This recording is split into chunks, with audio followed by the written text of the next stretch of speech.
Apa Aku ngomong takut, maksudnya bukan takut sama Zuma, tapi takut roomnya Mbak Noni ini dibanat. Kalau udah saling menghujat ya pastikan aku turunin. Yang penting jangan saling menghujat lah sesama ini. Kita kan sama-sama NKRI. Gitu loh, menjaga toleransi gitu. Jangan sampai saling menghujat Tuhan orang masing-masing gitu. Diskusi lah dengan baik gitu. Dalam diskusi ataupun iman tidak ada namanya toleransi. Ini siapa ini? Lu kenapa pakai HP kayak gini ya? Astaga, ini orang. Ini astagfirullah, ini orang naik-naik. lagi kerja pagi-pagi. Saya cuma menghargai yang punya room aja sama senior saya gitu, makanya diam aja gue. Iya, Apalagi Bang Simon ini, astaga, senior terbaik kita. Senior paling terket ini Pak Simon nih. Kalau sama Simon kayaknya semua bakal kalah nih. Senior paling the best. Bye-bye terbang Kak Simon. Iya, terbang. Ayo, oh iya, wartakan firman dulu Bang Simon, disuruh Bang Daniel, silakan. Luga saja. Saya naik langsung diam dia 1000 bahasa. Betul, udah kirim. Tar dulu Bang, cuma lagi mau sharing dulu. Soalnya enggak. Bang Juma naik. Enggak apa-apa, naik aja. Naik. Bang Juma ini hari Minggu Bang Juma. Ngoni jangan cari macam-macam. Kita semua baik-baik orang ya. Apa dulu? Kalau cuma Kita bahas firman Tuhan dulu hari Minggu ini. Nanti habis bahas firman Tuhan baru diskusi. Kita naikkan kita mau kasih makan tino Tuhan panganeh, Pak. Sadap itu. Malas dia makan kan? pinyutuan Kak Simon. Dia lebih suka makan babi Kak Simon. Bukan pinyutuan. Pak Simon, pakai tinoransak. Iyo, aduh memang itu gagah. Nathan. Buka dulu sebuah firman. Doa dulu lah biar itu. Masa pada belum. Baiklah pagi hari ini Tuhan, terima kasih. Doa. Biarlah room ini menjadi berkat untuk segala orang yang masuk di dalam room ini, dan Tuhan memberkati room ini, membawa jiwa-jiwa ke dalam tangan, memberikan kuasa kepada setiap orang yang berkata-kata, diskusi maupun mengatakan segala sesuatu yang berasal daripada Tuhan. Tuhan, pagi hari ini hari Minggu di mana kami semua seluruh Indonesia bahkan dunia sujud menyembah-Mu. Dan biarlah Engkau ada dalam hadirat kami Tuhan, supaya Tuhan bisa membawa kami di dalam hadirat-Mu. Terima kasih Bapak. Kami berdoa juga buat Kak Non dan juga Kak Franks atau CP, biarlah mereka juga bisa berkumpul di dalam berkat kasih Tuhan, dan juga mereka diberkati secepat mungkin. Kami berdoa supaya yang menghalang-halangi dalam nama Yesus kami patahkan. Dan juga kami berdoa buat kami semuanya di hari Minggu ini, kami diberkati dengan luar biasa berkat dari surga maupun berkat dari jasmani kami, kesehatan, kekuatan yang baru, dan kami siap melayani Tuhan. In the name of Jesus Christ, nama di atas segala nama. Haleluya. Mulut kita dan kuasa. Amin. Amin. Haleluya. Kapan ada undangan ini? Silakan. Silakan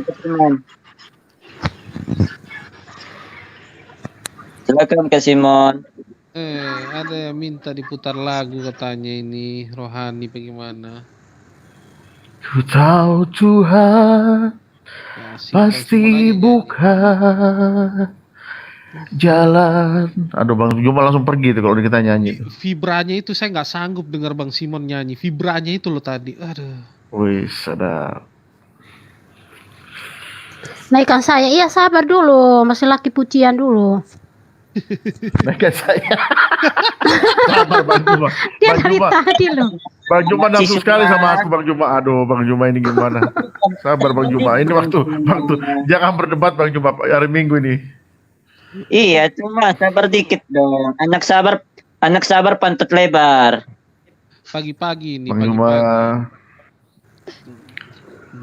Masih pagi ini Juma. Ini hari Minggu Bang Juma. Jangan cari ribut Bang Juma. Jangan dulu berdebat lah. Masih pagi memuji Tuhan dulu. Ya enggak teman-teman? Iya. Kita udah ngomong.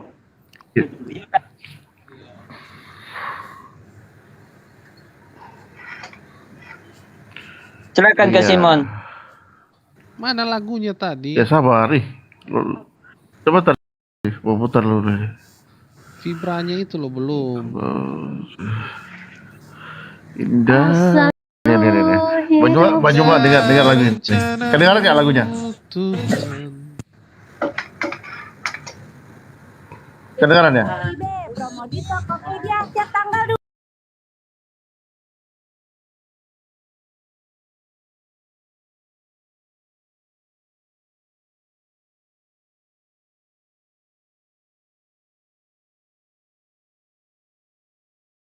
Ya, sabar ya sahabat-sahabat.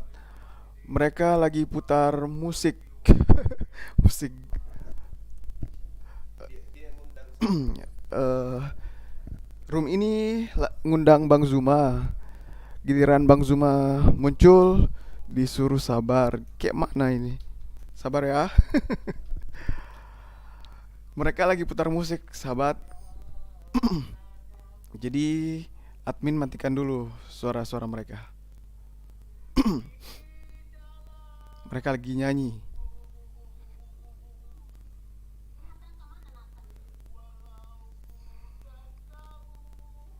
Sabar ya.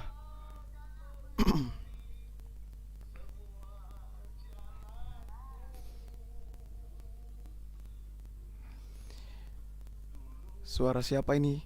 Ini admin. Suaranya admin ini.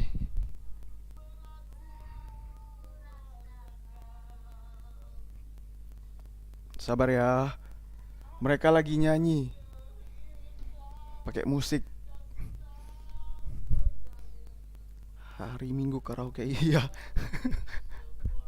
Mereka karaoke. Betul.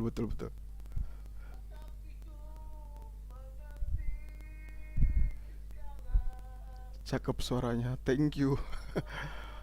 Mana Bang Zuma? Bang Zuma ini ada. Tunggu. Bang.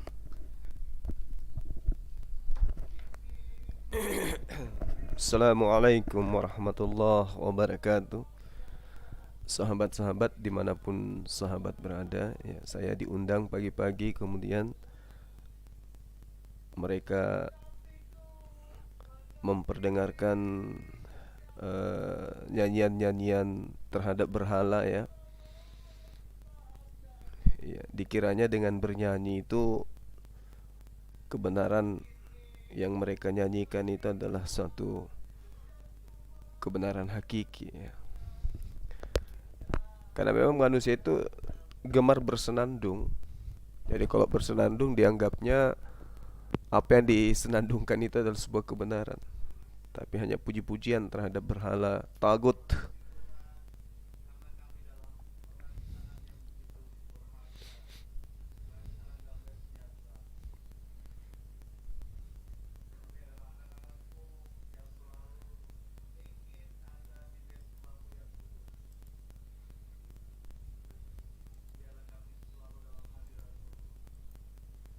Ya, ini mereka sedang bernyanyi ria, memperdengarkan puji-pujian terhadap sembahan mereka, ya.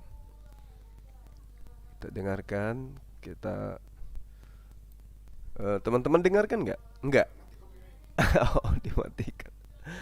Iya. Jadi dia tampilkan lagian nyanyiannya juga kayak bikin merinding itu. Allahu Akbar. Menyeramkan lagunya, teman-teman.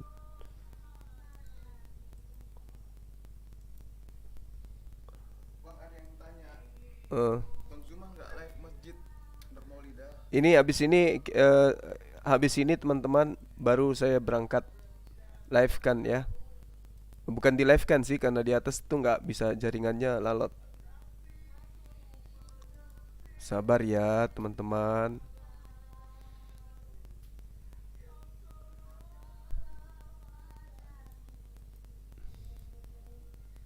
Bang, ada yang minta request ngaji.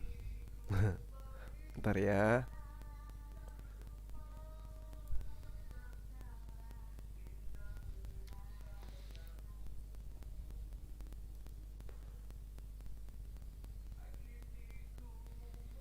Ya ayuhan nas. Ya ayuhan nas u'budu rabbakumul ladzi khalaqakum wal ladzina min qablikum la'allakum tattaqun.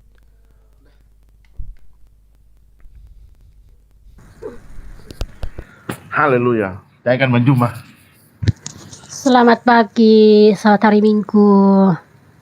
Selamat pagi Bang Juma, selamat pagi. Nah loh. Semangat pagi rekan-rekan sekalian. Selamat pagi. Semangat pagi Bang Juma. Iya, pagi Bang Simon, Bang Galang, Frank Turek dan Stokbul. Sarabah. Iya, Ibu Noni. Ya, selamat pagi. Lagunya bagus. Musiknya utamanya musiknya. Saya melihat di berita Waduh, suaranya nggak bagus ya? di Sulawesi sana hujan terus ya, banjir ya. Iya. Tapi sekarang alhamdulillah udah agak ini, udah Pare-pare yang paling parah. Iya, tapi ini Bang, kalau dia hujan itu hujannya begitu reda, airnya juga ini surut. Jadi dia tidak tergenang. Iya, bagus juga. Iya. Pare-pare dari Makassar kurang lebih 200 km. Ada hanyut rumah, pohon, saya lihat itu di TikTok orang pasang berita. Iya. Daerah pinggiran pantai kayaknya itu. Baik teman-teman, tadi saya mendengarkan pujian-pujian.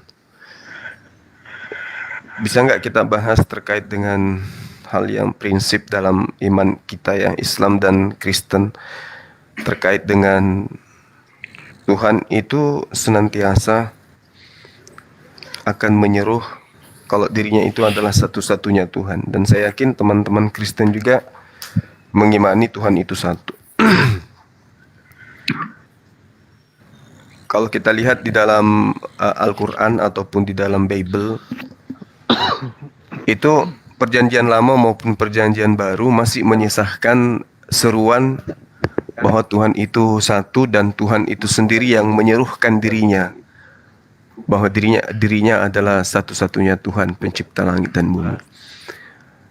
Namun kita lihat di sekeliling kita selain Islam dan Kristen itu agama-agama lain juga selalu menyerukan Tuhannya mereka itu satu. Nah, menurut sabar. Menurut Islam itu kalau di Al-Quran itu kan jelas bahwasanya pengakuan bahwa Tuhan itu menyatakan dirinya satu-satunya Tuhan dan tidak ada sekutu baginya, itu jelas. Nah, teman-teman bisa nggak bantu saya untuk memahami bagaimana konsep satu Tuhan di dalam pengajaran teman Kristen? Karena kalau saya dengarkan seruan lagunya tadi itu indah gitu ya, lantunannya, musiknya, vokal dari teman-teman juga bagus. Nah, ketika saudara-saudara menyeru Tuhan, kira-kira yang mendengarkan itu yang mana? Yesus ke, Bapa ke, Roh Kudus ke? Bisa enggak teman-teman jelaskan ke saya? Silakan.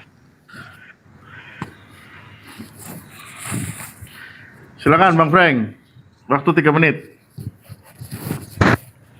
Jadi seruan lagu itu tetap pada yang Tuhan di atas ya. Suaranya kurang kencang, suaranya gedein dikit.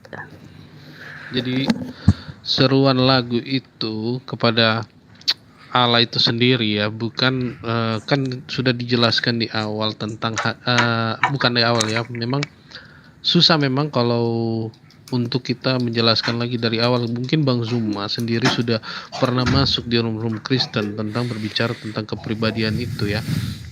Jadi sebenarnya tetap satu ya, benar yang dibilang, tapi kan itu mengacu lagi dengan Tritunggal, beda pemahaman seperti itu.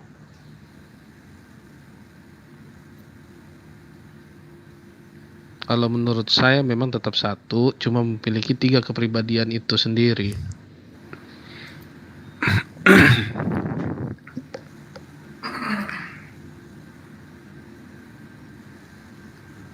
Sudah?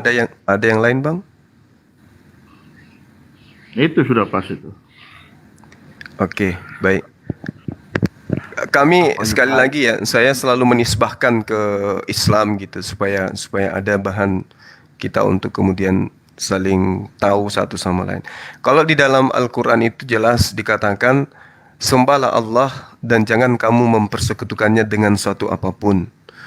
Nah, Tuhan baik di dalam pemahaman kita sebagai anak Indonesia itu terkait dengan teman juga pasti mengatakan satu. Namun esensi daripada Tuhan itu sendiri tentu di dalam kitab yang kita imani sebagai firman Tuhan menyatakan dirinya sebagai satu-satunya Tuhan.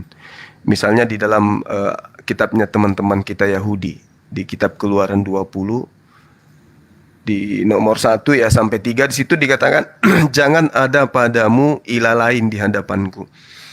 Artinya bahwasanya ketika Tuhan itu mengatakan jangan ada ilah lain, berarti jangan ada sembahan lain. Berarti hakikat dan pribadi Tuhan itu cuma satu. Karena itulah kemudian di dalam kitab Ulangan juga ada dinyatakan di Ulangan 39, sebab itu ketahuilah pada hari ini dan camkanlah bahwa Tuhan yang di langit dan di atas bumi dan di bawah itu tidak ada yang lain. Lalu kemudian yang kita pahami saat ini adalah teman-teman Kristen itu selalu mengedepankan iman, mengatakan bahwa Tuhan itu 3 pribadi. Makanya tadi ketika saudara-saudara menyeru dengan indahnya, ya mungkin aplikasi daripada perintah di dalam Mazmur 96 nomor 1, nyanyikanlah nyanyian baru bagi Tuhan. Nyanyikanlah bagi Tuhan hai segenap bumi. Ya mungkin aplikasinya Anda sudah jabarkan itu. Tapi ini yang diminta adalah nyanyian baru, bukan nyanyian-nyanyian yang masih seirama dengan lagu-lagu Daud atau senandung Kidung Agung. Nah, yang ingin saya tanya di sini teman-teman, ketika Tuhan itu menyatakan dirinya tidak ada ilah lain, hanya Dia sendiri, bagaimana saudara bisa menelaah kok jadi 3 pribadi gitu? Dan yang mana yang satu-satunya ini? Karena Yesus pun ketika datang ke Bani Israel, Dia menyerukan Tuhanku dan Tuhanmu. Hidup kekal itu mengenal Engkau satu-satunya. Berarti Yesus juga mendudukkan Tuhan itu cuma satu. Dan Yesus tidak pernah mendudukkan dirinya bagian dari 1 dari 3 pribadi ini. Gitu saudara-saudara. Tapi memang pengakuan teman-teman saya yang sudah mu'alaf itu, kalau udah masuk ke gereja, diputarkan musik, dinyanyikan dengan suara yang bagus, maka semuanya hilang. Yang ada hanya kebesaran Tuhan di situ. Tapi itu tidak cukup menurut saya, karena penyembah-penyembah dewa, penyembah pohon juga ketika mereka merasa syahdu dengan keimanannya, mereka terlena dengan itu.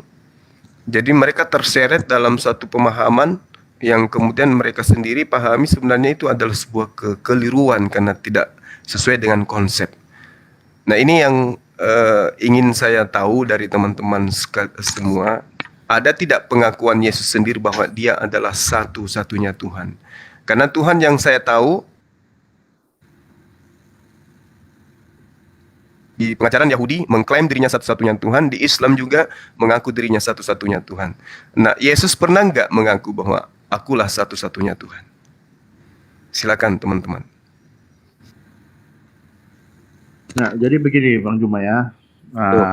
Makanya ini saya lihat sih dari pihak Bang Juma juga, teman-teman Muslim, ini kadang-kadang membaca ayat tidak lengkap dan juga tidak merunutkan ayat tersebut. Contoh seperti yang Bang Juma tadi sampaikan kan, aku pergi kepada Tuanmu dan Tuanku, dan Allahmu dan Allahku. Sebenarnya gini, proses penciptaan antara antara Muslim dan Kristen itu sangat berbeda jauh. Jadi Adam diciptakan itu bukan untuk menyembah sebenarnya. Tapi memang kita layak menyembah Dia. Tapi Adam diciptakan itu untuk apa? Untuk berkuasa atas bumi. Kalau kita lihat ya, makanya saya bilang tadi, kenapa sih Bang Juma terus mendahulukan tentang penyembahan dan penyembahan. Kita proses penciptaan awal ketika Adam diciptakan, baiklah kita menjadikan manusia seperti gambar dan rupa kita. Ya kan? Kalau kita lihat, ketika kita nggak tahu bagaimana pada saat Hasem dia menciptakan malaikat, ya kan? Tapi bahkan malaikat pun iri gitu loh melihat Adam. Kalau di itu juga pun sama toh. Kalau di dalam Muslim bahkan malaikat pun salah sujud kan kepada Adam pada saat itu. Karena memang rupa, segambar dan serupa. Itu satu. Jadi Tuhan itu tidak membutuhkan saksi apapun untuk ciptaannya gitu loh. Logikanya saja, contoh begini. Siapa namanya? Bang Juma sayangku gini ya. Ketika Presiden Jokowi terpilih atau presiden siapapun terpilih, dia tidak untuk dihormatin, tetapi bagaimana caranya dia bisa menjadi bapak bagi bangsa, pemimpin bagi bangsa Indonesia itu. Gitu loh. Paham ya? Makanya dia datang ke satu daerah, tidak mungkin dia mengatakan, ayo aku datang ke daerah kamu, hormati saya. Enggak. Tapi Jokowi dia membuktikan bahwa dia adalah presiden sedekat dengan rakyat. Itulah dia memegang kekuasaan itu setara dengan kekuasaan tersebut. Tidak gila hormat. Siapa sih kita gitu loh dengan Sang Pencipta? Itu satu Bang Juma. Terus Bang Juma tadi bertanya, di mana Yesus? Dia mengatakan, akulah satu-satunya. Makanya sekali lagi di konsep dari Tuhan kita itu berbeda. Makanya seringkali saya bilang, kalau kita mengerti tentang bagaimana Adam diciptakan, dan setelah itu bagaimana Adam jatuh dalam dosa, dan setelah itu dia jadi manusia, kita akan paham, oh kenapa dia harus jadi manusia yang selama ini Bang Juma dengan teman-teman tanyain, kenapa pun tidak hanya mengampuni selesai, tidak seperti itu Bang Juma. Karena kita gambar dan serupa, makanya ada penebusan, ada penggenapan, itu yang terjadi dalam Alkitab. Terus gini Bang Juma, pertanyaan Bang Juma tadi sangat bagus sekali ketika Bang Juma mengatakan di mana Yesus mengatakan dialah satu-satunya. Saya akan bahas satu ayat aja Bang Juma yang mungkin Bang Juma tahu tentang ayat ini. Tapi saya akan menjabarkan tentang ayat ini. Contohnya di Yohanes 8 ayat 51. Ya kan? Bang Juma bisa buka di situ. Aku berkata kepadamu. Dia tidak mengatakan firman Tuhan berkata kepadamu, tapi dia mengatakan aku, ini tulisan merah ya. Aku berkata kepadamu, sesungguhnya barang siapa menuruti firmanku. Sekali lagi, barang siapa menuruti firmanku, ia tidak mengalami maut sampai selama-lamanya. Di sini ada jaminan dan di sini ada kata otoritas yang tertinggi. Di mana dia mengatakan, aku berkata kepadamu, barang siapa menuruti firmanku. Siapa manusia berani berkata seperti itu? Iya kan? Berarti kalau kita korelasikan dengan Yohanes 1 ayat 1 sampai 14, kita lihat ya. Ada jaminan di situ. Pada mulanya adalah firman. Firman itu bersama-sama dengan Hasem. Dan firman itu adalah Hasem. Itu sudah clear Bang Juma. Kita tidak perlu mengatakan lagi kapan Yesus mengatakan dialah Tuhan satu-satunya. Karena dia tidak gila hormat. Siapa kita ini supaya ciptaannya menghormati dia? No. Dia menciptakan manusia itu segambar dan serupa. Itu inti pada poin pertanyaan Bang Juma itu. Dan dia menciptakan manusia itu untuk berkuasa atas bumi.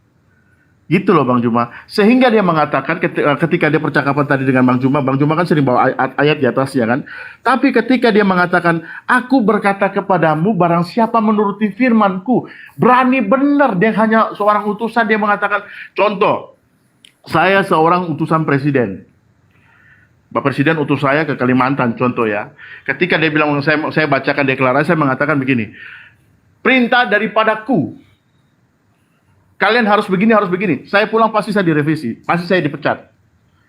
Kamu enak sekali kamu mengatakan kamu hanya utusan, tapi kamu mengatakan bahwa pakai kata ku di situ. Jelas Bang Juma ya. Di situ dikatakan, sekali lagi saya baca, aku berkata kepadamu, sesungguhnya barang siapa menuruti firmanku. Kunya itu siapa? Dia tidak akan mengalami maut sampai selama-lamanya. Itu clear. Dia di situ ada kosakata di mana dia ada karya sangat luar biasa. Otoritas tertinggi dia mengatakan bahwa aku berkata kepadamu barang siapa menuruti firmanku. Tidak ada satu manusia pun yang berani mengatakan seperti itu Bang Juma. Itu dari saya, oke? Bang Juma, silakan Bang Juma. Oke, baik Bang, makasih. Jadi kalau kita melihat dari perspektif bahasa asli daripada daripada firman di situ itu merujuk kepada perkataan. Kalau firman itu kan muatannya Islam maupun Kristen itu muatannya adalah perkataan pencipta Tuhan. Tapi di situ arti sebenarnya itu adalah perkataan atau tinggi-tingginya adalah sabda. Aku berkata kepadamu, sesungguhnya barang siapa yang menuruti perkataanku, sabdaku, ia tidak akan mengalami maut sampai selama-lamanya. Artinya harusnya kalau saya jadi Kristen nih, saya harus mencari item-item perkataan-perkataan Yesus itu mana saja yang harus saya turuti itu. Bukan kemudian justru membantah. Lalu kemudian kalau kita memahami, saya nih ya sebagai Muslim, jadi maklumi kalau saya berbicara sebagai Muslim. Kalau saya melihat teman-teman, perkataan Yesus di Yohanes 8 itu justru muatannya mencakup bahwa dirinya itu adalah utusan Tuhan. Contoh, dia katakan dengan jujur di data selanjutnya, di nomor 54. Jikalau aku memuliakan diriku sendiri, maka kemuliaanku itu sedikit pun tidak ada artinya. Berarti Yohanes 8:51 gugur dengan konsep yang Anda tafsirkan barusan. Bapakkulah yang memuliakan aku, gugur dia. Lalu kemudian dia katakan di data selanjutnya, di nomor 55 dari Yohanes 8, dikatakan bahwasanya kamu tidak mengenal dia, sang Bapa, aku mengenal dia. Artinya sudah jelas di sini apa yang dimaksud Yesus di nomor 51. Lalu kemudian endingnya dia katakan, tetapi aku mengenal Bapa dan aku menuruti firman-Nya. Berarti Yesus itu hanya sebagai penyampai firman. Makanya dikatakan di dalam Yohanes 17 nomor 8, segala firman yang engkau berikan kepadaku telah aku sampaikan kepada mereka. Nah, lalu kemudian Yesus menyampaikan kepada Tuhan tuh di dalam Yohanes 17 nomor 14. Bahwa firman-Mu telah aku sampaikan kepada mereka dan mereka percaya bahwa aku ini adalah utusan-Mu. Poin ini penting bagi saya sebagai seorang Muslim. Tapi sebagai sahabat Kristen silakan dengan tafsiran dan imannya sendiri. Kita hanya dialog ringan aja ini. Lalu kemudian di dalam Yohanes 12 nomor 49, di situ juga saya memetik pernyataan Yesus. Dia katakan bahwa aku tidak berkata-kata dari diriku sendiri. Apa yang aku katakan adalah apa yang diperintahkan oleh Bapa untuk aku sampaikan dan aku katakan. Artinya ketika kita kembali ke Yohanes 8 nomor 51, aku berkata kepadamu, sesungguhnya barang siapa menuruti firman-Ku, berarti firman yang dimaksud Yesus di sini adalah firman yang diterima dari Bapa yang harus dia sampaikan kepada Bani Israel. Oleh karena itulah, kenapa saya masih Muslim hari ini? Karena ketika mereka adalah orang-orang baik, mereka adalah orang-orang yang menurut saya saudara yang baik lah intinya di situ. Karena saya rasakan sebagai anak bangsa, teman-teman Kristen di sekeliling saya itu memang baik-baik semua. Tapi ketika kita berbicara mengenai iman, ada satu hal yang saya katakan di situ error. Karena bukan cuma perkataan Yesus yang teman-teman imani, tapi juga perkataan-perkataan orang di luar Yesus. Semisal ketika Anda menuhankan Yesus itu tidak ada perintah dari Yesus. Tapi apakah teman-teman Kristen itu orang-orang baik? Yes, mereka adalah saudara-saudara kita yang baik. Tapi dalam hal iman, saya katakan saya sebagai Muslim ada melihat celah di situ bahwasanya teman-teman Kristen ini bukan pengikut, tetapi pentuhan. Karena sekiranya teman Kristen ini pengikut, maka dia akan tampil layaknya sebagai seorang Muslim yang mengimani semua perkataan Yesus sebagaimana apa yang Yesus ajarkan kepada Bani Israel. Saya kira begitu, Bang Simon, silakan. Oke, begini Bang Juma, makanya saya bilang tadi kesalahan. Sebentar Bang. Habis ini baru Abang. Bentar Bang, habis ini baru Abang ya. Saya sedikit lagi. Oke, silakan Bang. Boleh. Oke. Jadi begini. Makanya ini sekali lagi Bang Juma tadi saya mengatakan kalau di dalam Muslim itu kan ada asban bunuzul ya kan. Di sini Bang Juma ketika Abang Juma melihat percakapan ini, itu kenapa Tuhan mengatakan seperti itu? Yang pertama, di sini dia berbicara tentang Injil Kerajaan, di mana di situ dia berbicara kepada imam-imam atau ahli Taurat, ya kan? Pada saat itu memang ahli-ahli Taurat itu mau menghukum mati, tapi Tuhan tahu rencana itu, karena belum tiba waktunya. Makanya dia bisa berkata seperti ini, Bang Juma.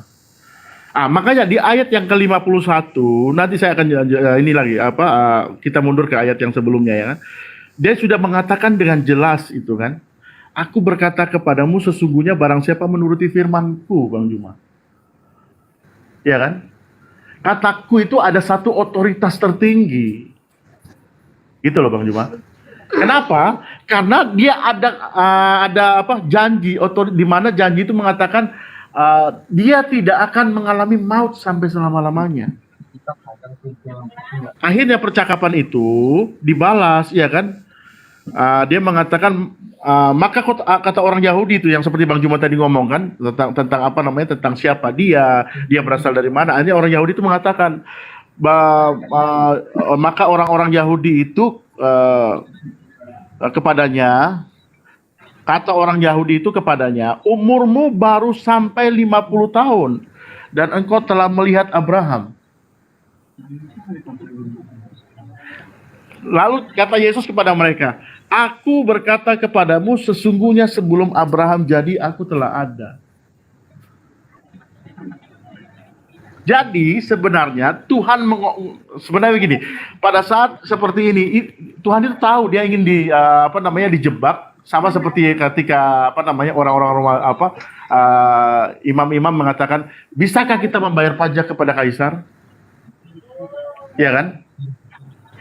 Tapi di sini dengan otoritas tertinggi dia mengatakan barang siapa menuruti firman-Ku dia tidak akan mengalami maut selama-lamanya. Dan tadi Bang Juma mengatakan itu firman dari Hasim. Benar firman dari Hasim. Tapi ketika Bang Juma lihat Yohanes 1 ayat 1 pada mulanya adalah firman itu bersama-sama dengan Allah dan firman itu adalah Allah. Itu clear Bang Juma, tidak ada perdebatan lagi. Mau digoreng bagaimana ayat ini ya tetap dia itu adalah Hasim itu sendiri gitu loh. Silakan Bang. Iya, mungkin ada teman kita mau menambahkan dari teman Kristen, silakan. Sebelum saya tanggapi. Boleh Bang, saya tambahin Bang, boleh? Saya tambahkan di Yohanes 8 ayat 23 di situ kamu berasal dari bawah, aku dari atas, itu tulisan merah, kamu dari dunia tapi di situ tertulis juga aku bukan dari dunia ini. Ya, itu saya tambahkan, silakan Bang Manik.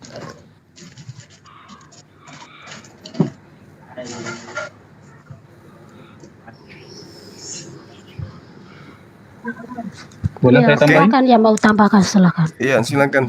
Ya, silakan. Oke, baik. Untuk Bang Juma tadi begini Bang Juma. Dalam iman Kristen itu dengan perjanjian lama dan perjanjian baru itu datang itu untuk menggenapi. Menggenapi itu bukan 1 tambah 1 jadi 2 Bang. Enggak begitu. Menggenapi itu artinya menurut orang Kristen menaikkan satu tingkat imannya lebih tinggi. Artinya ketika zaman perjanjian lama itu zamannya kurban tuh Bang. Kurban binatang, terus Tuhan menguji Abraham melalui untuk mengorbankan anak yang sulung, Ishak gitu Bang. Tetapi di Kristus datang itu satu tingkat lebih tinggi Bang. Apa yang menajiskan itu bukan yang dimakan Bang, yang masuk tapi yang keluar, itu yang pertama. Ketika Yesus dikatakan Tuhan itu sudah jelas Bang. Dalam Matius 4 ayat 9. Ketika Yesus dicobai Tuhan. Semua ini akan kuberikan kepadamu jika engkau sujud menyembah aku Bang. Identitas itu sudah tertulis jelas jika abang benar-benar mengetahui arti firman itu Bang. Artinya Tuhan itu tidak mengemis untuk menyembah. Siapa yang meminta untuk menyembah? Hanya iblis Bang. Karena dalam Injil Matius dikatakan semua akan kuberikan kepadamu jika engkau sujud menyembah aku. Itu perkataan iblis Bang. Iman Kristen tidak mempercaya itu. Artinya Bang, kalau kita bicara logika Bang dasar, bagaimana mungkin seorang Tuhan yang punya kuasa menciptakan seluruh isi dunia, segalanya sudah kejadikan dalam Injil Yohanes 1 ayat 1 dikatakan Bang. Dia menyembah, dia mengemis, minta ciptaannya untuk menyembah dia. Logikanya gimana itu Bang?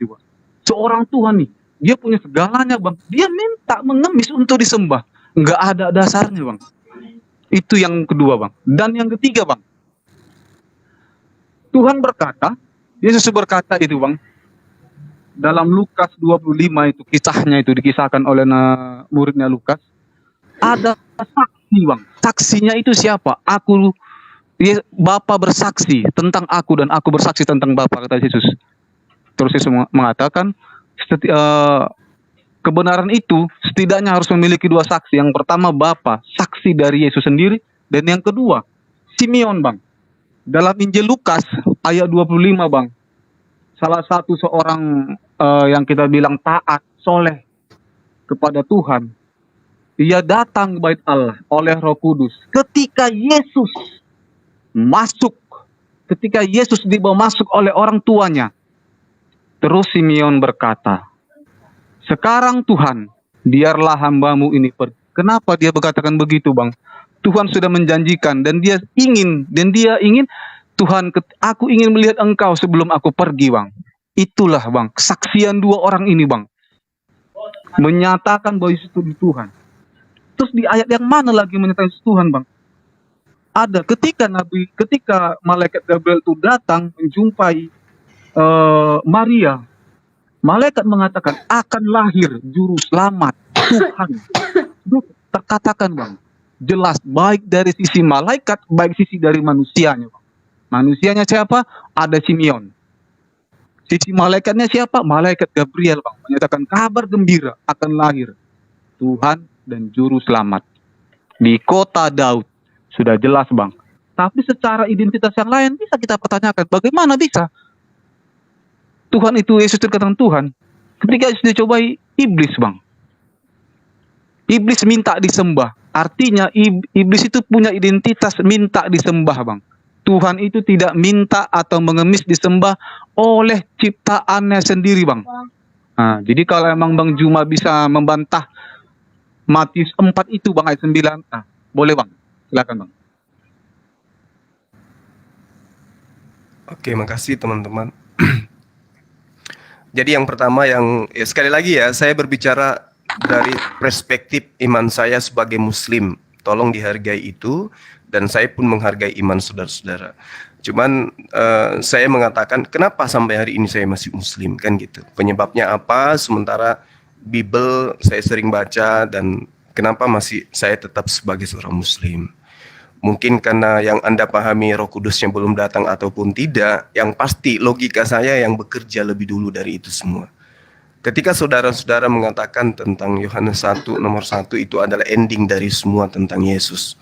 Tapi sekali lagi saya katakan, justru Yohanes 1 itu nantilah yang akan meruntuhkan ketuhanannya dia. Kenapa? Karena firman yang adalah kalam menjadi manusia. Sama seperti makhluk-makhluk yang lain. Itu satu, nanti ditanggapin. Kenapa? Karena di dalam Mazmur 33 nomor 9, ketika Tuhan itu hendak menciptakan sesuatu, maka dia cukup memberikan perintah. Sedangkan Yesus ini, keberadaannya di atas muka bumi itu berdasar atas perintah. Dan bahkan ending dari itu, Yesus mengakui, aku datang bukan atas kehendakku sendiri. Berarti ada yang memerintahkan ia datang. Itu yang pertama. Kedua, ketika teman-teman saya tadi mengatakan Yesus itu dari atas, sehingga dia adalah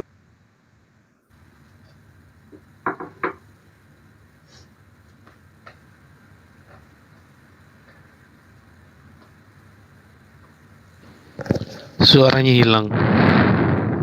Halo, suaranya hilang, Bang. Bang Juma.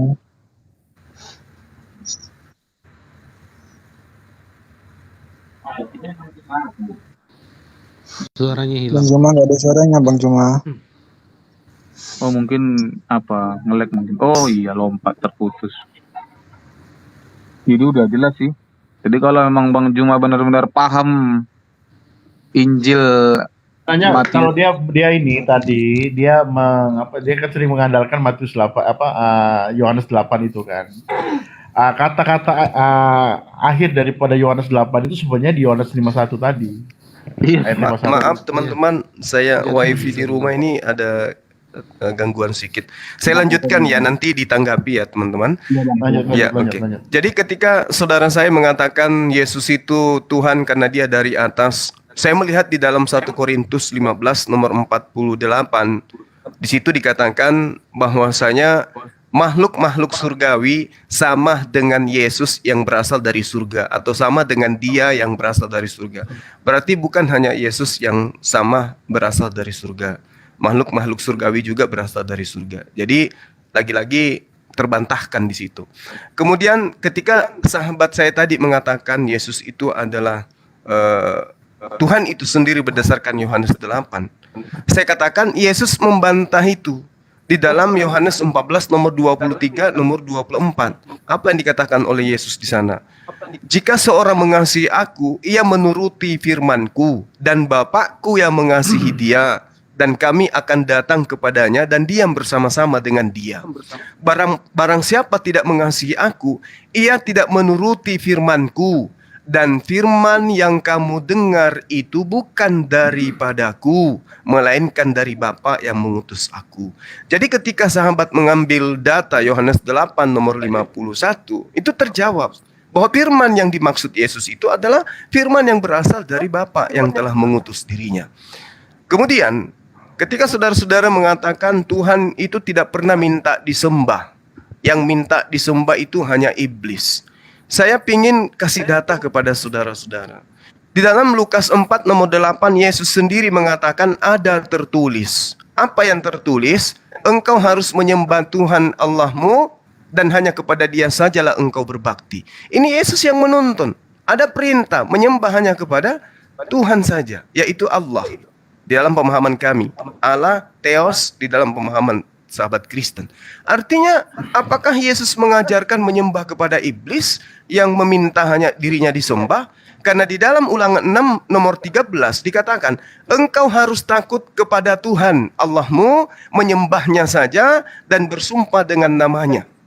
Lalu kemudian Ibrani 1 nomor 6, ini catatan perjanjian baru malah. Dan ketika ia membawa pula anaknya yang sulung ke dunia, ia berkata, semua malaikat Allah harus menyembah dia. Artinya ada yang diperintahkan untuk disembah, siapapun itu. Nah, apakah itu iblis? Lalu kemudian di Keluaran 34 nomor 14. Nanti ditegur kalau saya keliru menyebut data. Sebab janganlah engkau sujud menyembah kepada Allah atau ilah lain, karena Tuhan yang namanya cemburuan adalah Allah yang maha cemburu. Keluaran 20 nomor 5. Jangan sujud menyembah kepadanya atau beribadah kepadanya. Sebab aku Tuhan, ini Tuhannya Bani Israel nih, Tuhannya Abraham, Ishak dan Yakub mengatakan, sebab aku Tuhan, Allahmu adalah Allah yang cemburu, yang membalaskan kesalahan bapak kepada anak-anaknya, kepada keturunan yang ketiga dan keempat dari orang-orang yang membenci aku. Apakah ini iblis? Karena dia maha cemburu, tidak menginginkan orang lain menyembah selain daripada dirinya. Nah, sekarang itu adalah tantangan buat teman saya tadi yang mengatakan itu. Belum lagi kalau kita melihat sedikit lagi ya teman, nanti ditanggapi. Ulangan 6 nomor 14 nomor 15. Janganlah kamu mengikuti ilah lain di antara bangsa-bangsa sekelilingmu, sebab Tuhan Allahmu adalah Allah yang cemburu di tengah-tengahmu, supaya jangan bangkit murka Tuhanmu terhadap engkau, sehingga ia memusnahkan engkau dari muka bumi. Ini parah ini.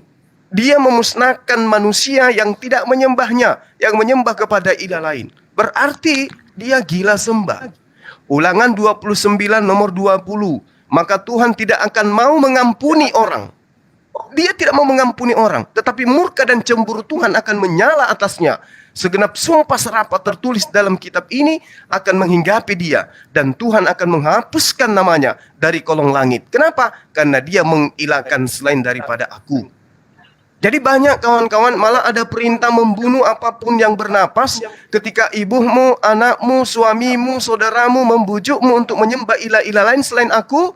Maka janganlah dia dibiarkan membujuk olehmu. Jangan juga mengasihi atau melindungi orang itu. Dia harus dilempari batu sampai mati. Engkau harus mulai melempari dia. Tanganmu sendiri yang harus melempari duluan pertama, lalu kemudian diikuti oleh seluruh rakyat. Jadi keliru besar kalau Anda mengatakan iblislah yang memerintahkan untuk menyembah dirinya. Tuhan pencipta kita itu menginginkan tidak ada sembahan-sembahan di luar daripada dirinya. Makanya tadi saya katakan di awal teman-teman, Tuhan itu selalu mengklaim dirinya adalah satu-satunya Tuhan. Tidak ada yang lain. Baik itu di perjanjian lama maupun di Al-Quran. Silakan. Tidak ada. Baik, Bang Juma. Begini Bang. Bang Juma tadi itu benar-benar menarik saya.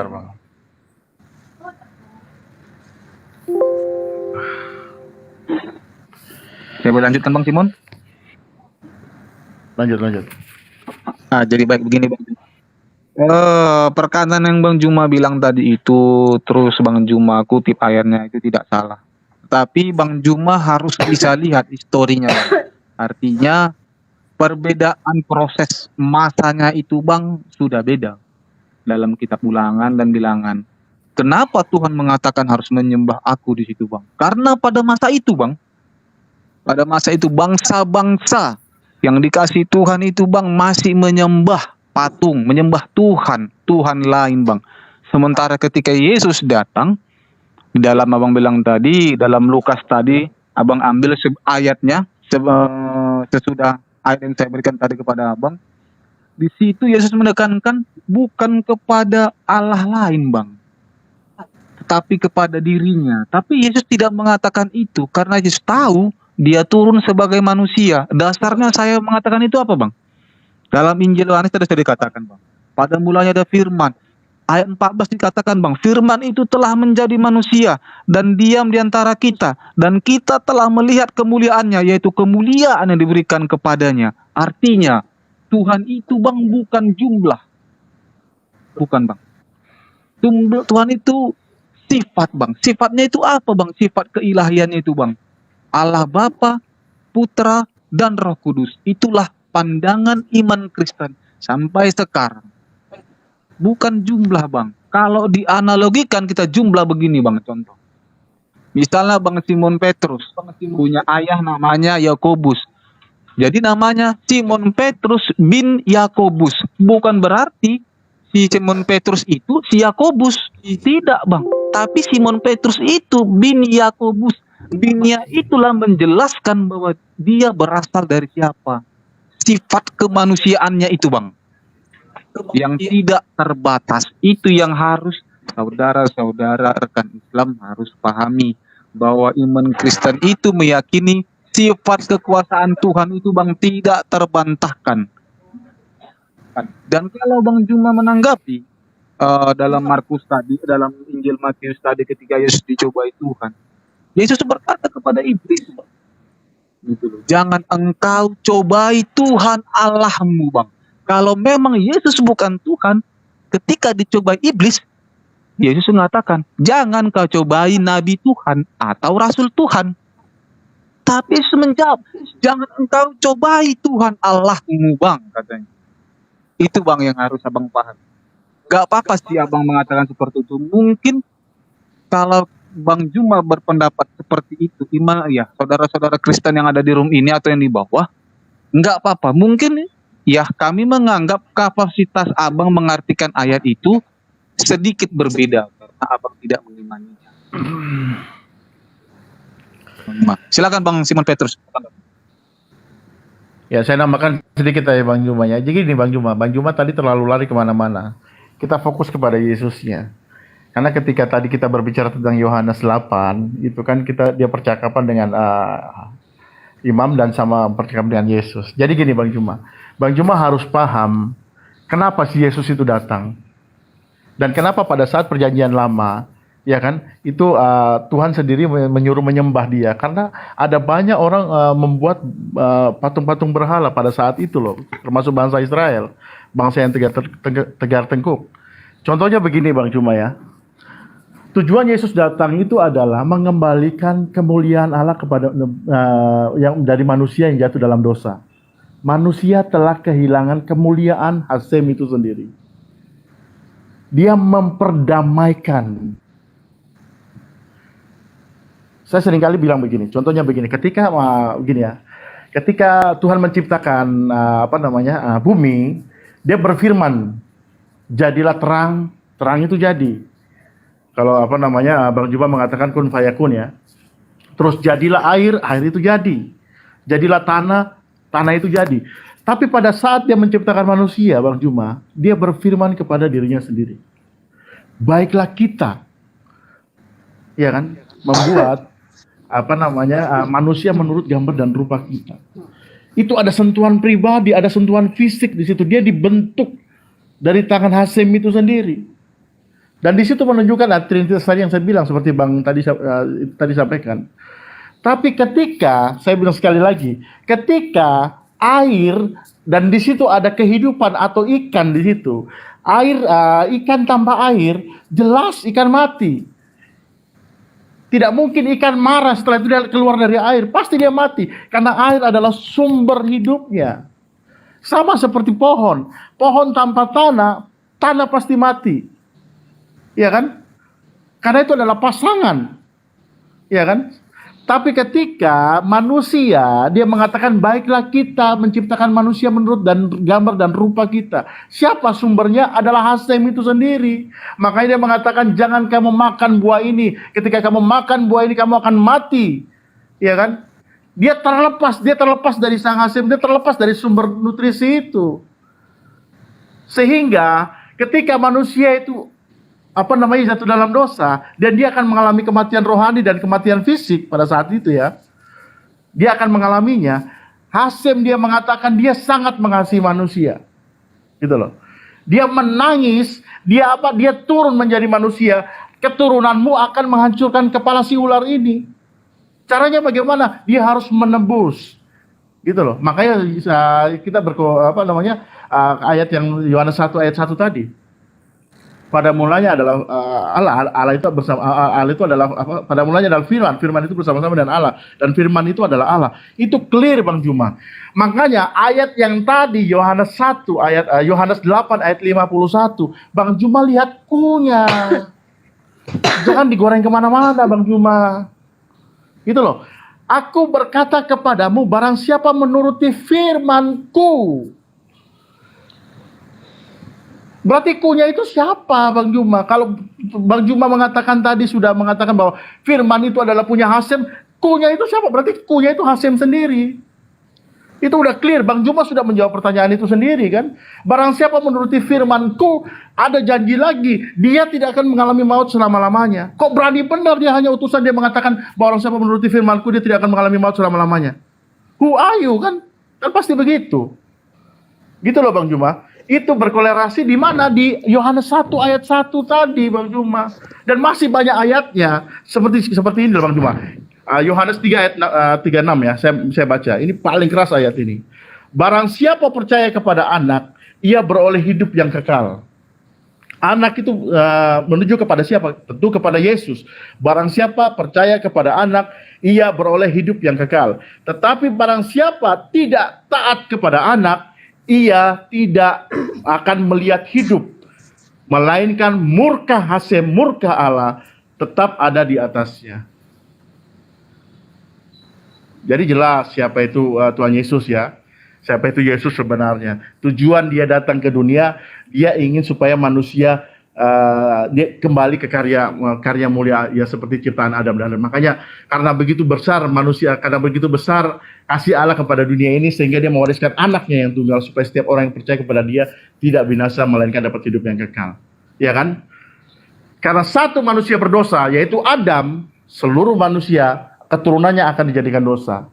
Karena satu manusia, dia yang tidak bercacat celah dijadikan dosa, dia menanggung keluh dan dosa kita supaya kita tidak binasa. Itu poinnya Bang Juma. Makanya tadi Bang Juma kita fokus kepada kunya tadi itu. Kalau Bang Juma mengatakan kunya itu adalah firman itu yang dikasih kepada Allah, Bang Juma sudah menjawab pertanyaan itu. Kok dia mengatakan firman itu dikasih kepada Allah, ternyata kenapa dia mengatakan ku? Ya kan? Itu aja Bang Juma. Tuhan Yesus memberkati. Silakan Bang Juma. Baik, saudara-saudara. Jadi sekali lagi, saya di sini berbicara sebagai seorang Muslim. Jadi kalaupun kita berbeda, apa yang sampaikan itu berbeda, artinya ya kita harus saling memahami karena memang keyakinan kita beda. Dan izinkan saya untuk mengurai iman saya itu, gitu loh. Ya, jadi tidak ada penekanan bahwa saudara-saudara harus ikut ataupun mendengar. Begitu juga saya harus ngikut dan mendengar dan percaya kepada saudara. Tapi kita kedepankan saling menghargai agar dialog ini berjalan dengan baik. Betul. Adapun pernyataan saya tadi itu 2 arah atau 3 arah itu dikarenakan karena dari saudara-saudara saya sendiri memberikan materi yang berbeda terhadap satu materi yang saya angkat. Jadi saya punya kewajiban untuk meluruskan itu. Yang pertama terkait dengan saudara kita ya, sahadat para rasul. Suaranya putus-putus loh Bang Juma. Iya, cek. Gimana? Mbak? Bagus, Bro. Bagus. Oke. Bagus. Oke, baik. Ya, Nona sudah aja. jelas. Iya. Sudah. Iya. Jadi yang pertama terkait dengan apa yang saudara tadi Syahadat para rasul sampaikan. Jadi saya melihat di dalam kitabnya orang Yahudi, dalam Yesaya 43 nomor 10 yang juga diimani oleh teman Kristen. Di situ Tuhan mengangkat saksi. Ya, engkaulah saksi-saksiku. Saking pentingnya hal ini, Tuhan mengangkat saksi.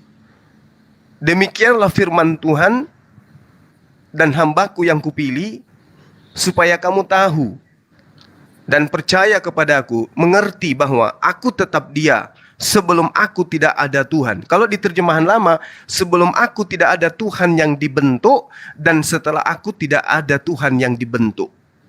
Sementara kalau kita melihat Yesus itu adalah bentuk. Dia dibentuk dari firman, kemudian dibentuk menjadi daging. Berarti dia bertentangan dengan Yesaya 43 nomor 10. Kemudian dikatakan di dalam kitab Ayub, Maleaki, dan juga di Yesaya, Tuhan itu tidak dibentuk. Tuhan itu tidak pernah berubah, baik wujudnya maupun zatnya atau esensinya. Sementara Yesus terkadang kita lihat Markus 9, Lukas 9, di situ banyak diceritakan selain dia dari firman berubah dibentuk menjadi daging, setelah menjadi daging pun dia masih berubah-ubah. Yesus berubah wujud, ya, berubah rupa dan seterusnya, itu masih banyak kita temukan itu, dan itu kategorinya hanya dalam keadaan bermujizat. Itu yang pertama. Kedua, ketika saudara saya mengatakan tentang kataku, saya mengatakan begini, di dalam Yohanes 14 nomor 24, barang siapa tidak mengasihi aku, ia tidak menuruti firmanku, dan firman yang kamu dengar itu bukan daripada aku, melainkan dari Bapa yang telah mengutus aku.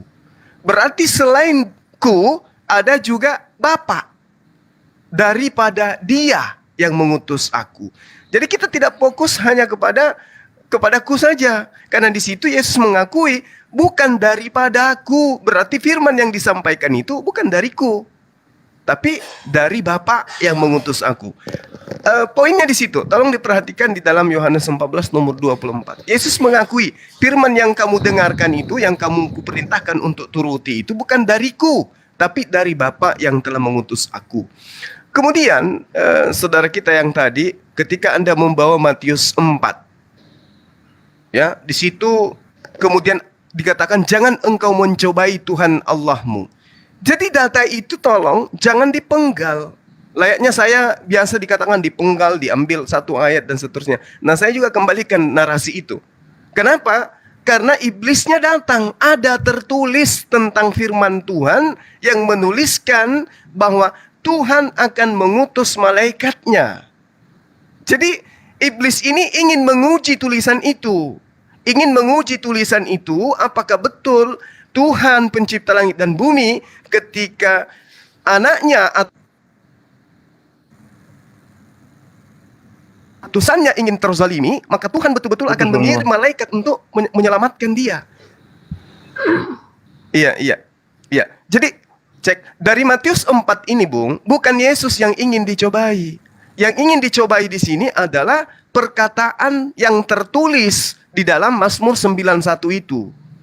Kata iblis, jika engkau anak Tuhan, jatuhkanlah dirimu ke bawah, sebab ada tertulis. Jadi yang ingin dicobai di sini adalah tulisan mengenai engkau.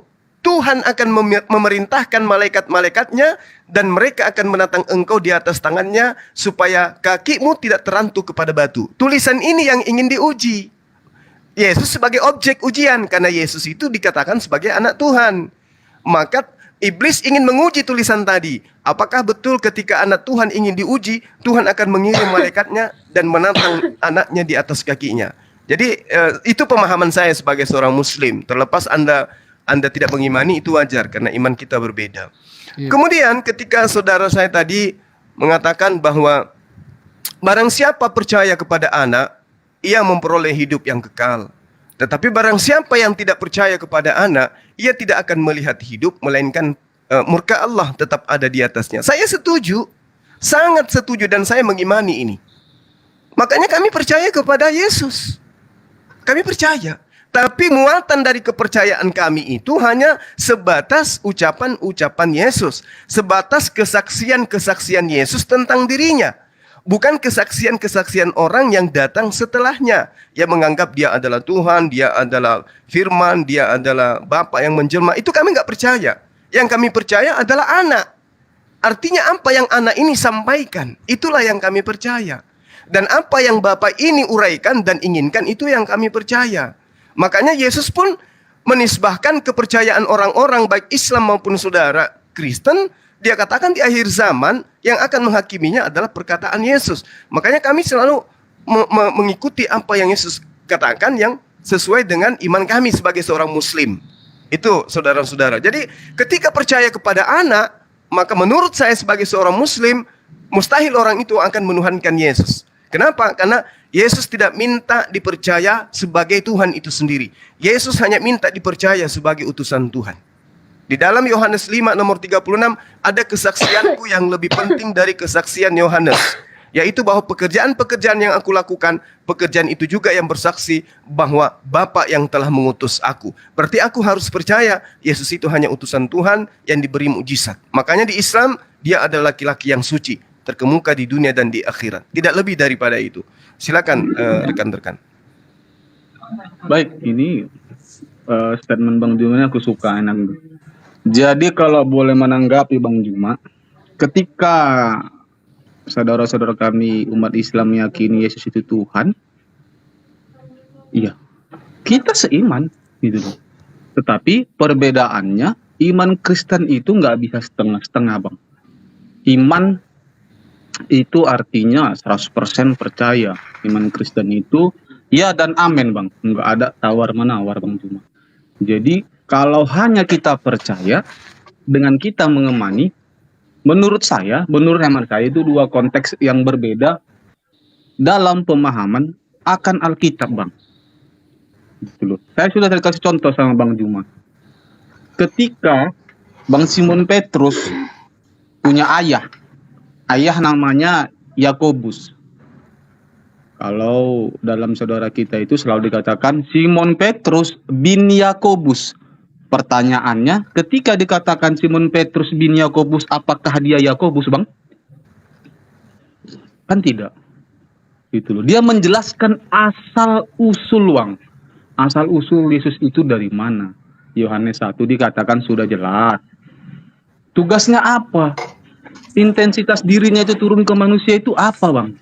Ada. Dia firman menjadi manusia.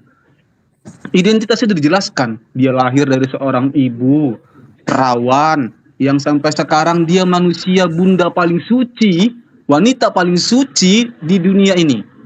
Belum terbantahkan mungkin ya saudara Islam juga ada dalam surah Maryam itu juga sudah ada dikatakan bahwa dia wanita yang paling suci sampai sekarang, Bang. Belum ada yang bisa menandingi dia. Itulah identitas Yesus itu. Dia tidak berdosa, Bang. Dia sempurna. Kalau memang ada satu saja dosa dikatakan atau yang diketahui saudara-saudara kita Islam mengatakan atau mengeluarkan statement atau membaca satu ayat mengatakan Yesus itu berdosa, terbantahkan Yesus itu Tuhan, Bang. Terpatahkan bahwa Yesus itu Tuhan. Kenapa? Yang tidak berdosa, kudus dan suci itu hanya Tuhan itu sendiri. Harus jadi perikop Tuhan itu Yesus itu Tuhan, jangan cuma kita satu. Jadi ketika Yesus mengatakan Dia yang mengutus aku, artinya Yesus itu mengajar perkataan seorang pengajar. Bagaimana Yesus itu coba menganalogikan supaya murid-muridnya percaya gitu loh, Bang. Kan nggak mungkin juga ketika Yesus mengajar kepada murid-muridnya bilang, akulah Tuhan, ya terkejutlah. Ketika Yesus mengatakan itu, orang-orang Farisi langsung mengatakan, kamu telah menustakan Tuhan. Pasti, karena orang-orang Farisi di sekitar itu masih ada, Bang, kental. Yang saya ingin jawab perkataan Bang Juma, saya bilang tadi, kalau memang Yesus itu pernah melakukan dosa dari versi Al-Quran Abang atau yang Bang pernah berdasarkan Alkitab, baik PL atau PB, coba sebutkan satu saja kesalahan Yesus kalau dia pernah berdosa, Bang. Kalau memang ada, maka terpatahkanlah Yesus itu Tuhan. Karena yang berdosa itu hanya manusia ciptaannya. Tuhan tidak. Itulah keilahian Tuhan itu, Bang, Yesus itu. Coba, Bang, monggo ditanggapi. Boleh saya tanggapi tambah sedikit? Jadi pada saat Bang Zuma mengatakan dari perjanjian lama bercerita, sebenarnya begini ya, kita yakini yang Yohanes 1 ayat 1. Tapi jauh sebelum itu, contoh saya ambil dari Kejadian 3 ayat 8, di situ Allah sendiri turun ya. Tapi kalau kita berpikir secara logikanya kembali, nggak mungkin Allah ini turun. Bumi mana yang bisa menampung? Ya. Nah, kembali lagi saya pastikan bertanya, firman itu kapan sih ada itu? Tuhan jauh sebelum itu pada saat juga menemui Musa di Gunung Sinai itu bagaimana? Ya. Apakah bisa Allah langsung menampakkan dirinya? Nah, itu semua terjawab. Sebenarnya pertanyaan Bang Zuma sudah terjawab di 1 Samuel 3 ayat 21. Jauh sebelum Yesus itu sendiri hadir. Makanya kita yakini Yohanes 1 ayat 1 itu. Di situ terkatakan Yesus menampakkan Allah sendiri menampakkan dirinya melalui perantaranya firman. Dan itu jauh sebelum tertulis di Perjanjian Baru. Seperti itu. Aku mau jawab sebenarnya, tapi nggak apa-apa ya. Aku mau jawab pertanyaan Bang Juma tadi kan tanyanya belum dijawab tuh. Ya silakan Bang. Sorry ya, Bang Juma, di 3 lawan 1 ini nantinya dikira-kira. Enggak bang, kita dialog santai aja bang. Kebetulan aja Jadi saya gini, sendiri di sini Muslim. Bang Juma Silakan. tadi gini, sebentar, saya akan mengejar yang tadi, tapi sebelumnya saya akan menjawab pertanyaan Bang Juma. Tadi Bang Juma ketika Yesus dicobai di padang gurun, jikalau engkau anak Allah, jatuhkanlah tubuhmu, ya kan? Karena ada tertulis. Bang Juma mengatakan bahwa dia mencobai kepada yang tertulis itu. Gimana Bang Juma? Gimana tadi katanya Bang Juma? Sampai saya terdistract tadi kira-kira. Iya. Jadi dasar iblis ingin mencoba Yesus itu karena iblis tahu ada tertulis tentang Yesus. Oke, sip. Iya, Poinnya. silakan. Jadi poinnya seperti itu. Kenapa iblis itu pintar? Ketika dia mengatakan jadikanlah batu itu menjadi roti karena ada tertulis, terus aku akan Tuhan Yesus mengatakan karena ada tertulis ya kan, Tuhan Yesus selalu pakai firman Tuhan, ya toh. Ketika di ujungnya akhirnya iblis dia pintar, dia mengembalikan kembali kata-kata Tuhan Yesus. Jatuhkanlah kamu dari bait Allah karena ada tertulis malaikat-malaikat Tuhan akan menangkapmu. Maksudnya apa? Iblis memakai firman Tuhan juga gitu loh. Di situ ditekankan sekali lagi yang dicoba itu face to face antara Tuhan Yesus sama iblis, Bang Juma. Ya kan? Dan dia terakhir dia mengatakan seperti tadi Bang Putra bilang, ada tertulis sembahlah Tuhan Allahmu. Itu loh. Itu udah jelas Bang Juma. Dia sudah mengatakan dia mendeklarasi siapa di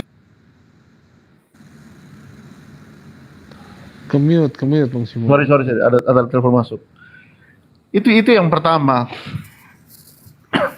Terus yang kedua Bang Juma, aku akan mengejar Bang Juma yang kunya tadi itu. Karena gini Bang Juma, saya akan bacakan 1 Yohanes 5 ayat ke-20 Bang Juma ya.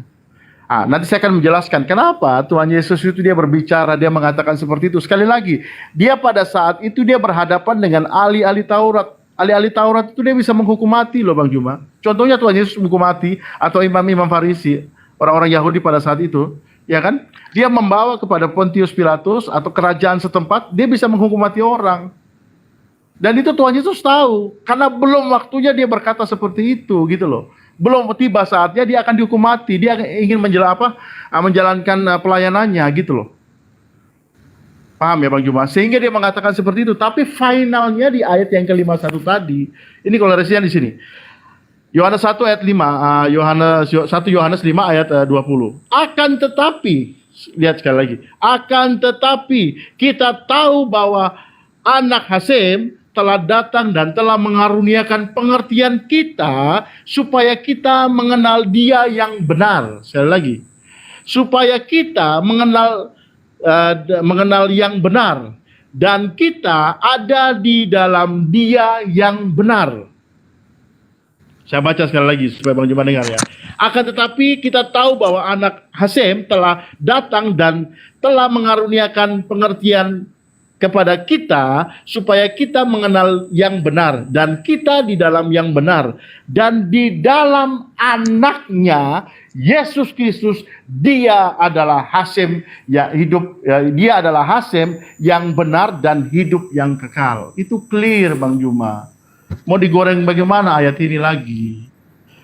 Ya kan, di dalam anaknya Yesus Kristus dia adalah Allah, kalau bahasa Indonesianya Allah yang benar dan hidup yang kekal. Gitu loh Bang Juma. Makanya pada saat dia selesai melayani, dia mati di atas kayu salib, dia mengatakan pergi dan jadikanlah segala bangsa muridku. Sekali lagi ada ku di situ Bang Juma. Kalau dia sudah dia adalah hanya utusan, dia tidak mungkin dia berani mengatakan begitu. Sama seperti yang aku bilang. Saya hanya utusan presiden, saya ke Kalimantan, saya mengatakan perintah dariku. Pasti saya pulang, pasti saya dimarahin, dan saya pasti diganti, dipecat. Karena saya hanya seorang utusan, ngapain kamu mengatakan ku, ya kan? Pergi dan jadikan segala bangsa muridku. Yohanes 1 ayat 8 juga, Wahyu 1 ayat 8 mengatakan, nah kita baca lagi Bang Juma, jadi supaya kita bisa dapat kebenaran di sini ya. Wahyu 1 ayat 8. Sebentar ya Bang Juma ya. Sudah jelas ini dikatakan. Silakan Bang, silakan lanjut. Sebentar ya, oke, saya baca ya. Yesus berfirman, aku adalah Alfa dan Omega, yang awal dan yang akhir, yang ada dan yang telah ada dan yang akan datang, penguasa semesta.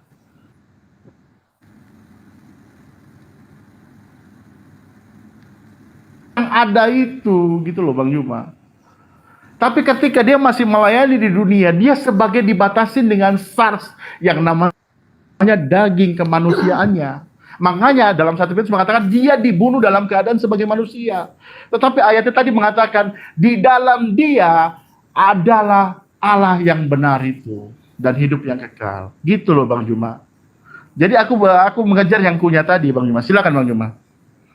Baik, teman-teman sekalian, sekali lagi saya katakan apapun yang saya sampaikan ini sebagai muslim, jadi jangan sahabat sakit hati dengan perkataan-perkataan saya atau karena tidak seirama dengan iman saudara, karena itu adalah keyakinan kita.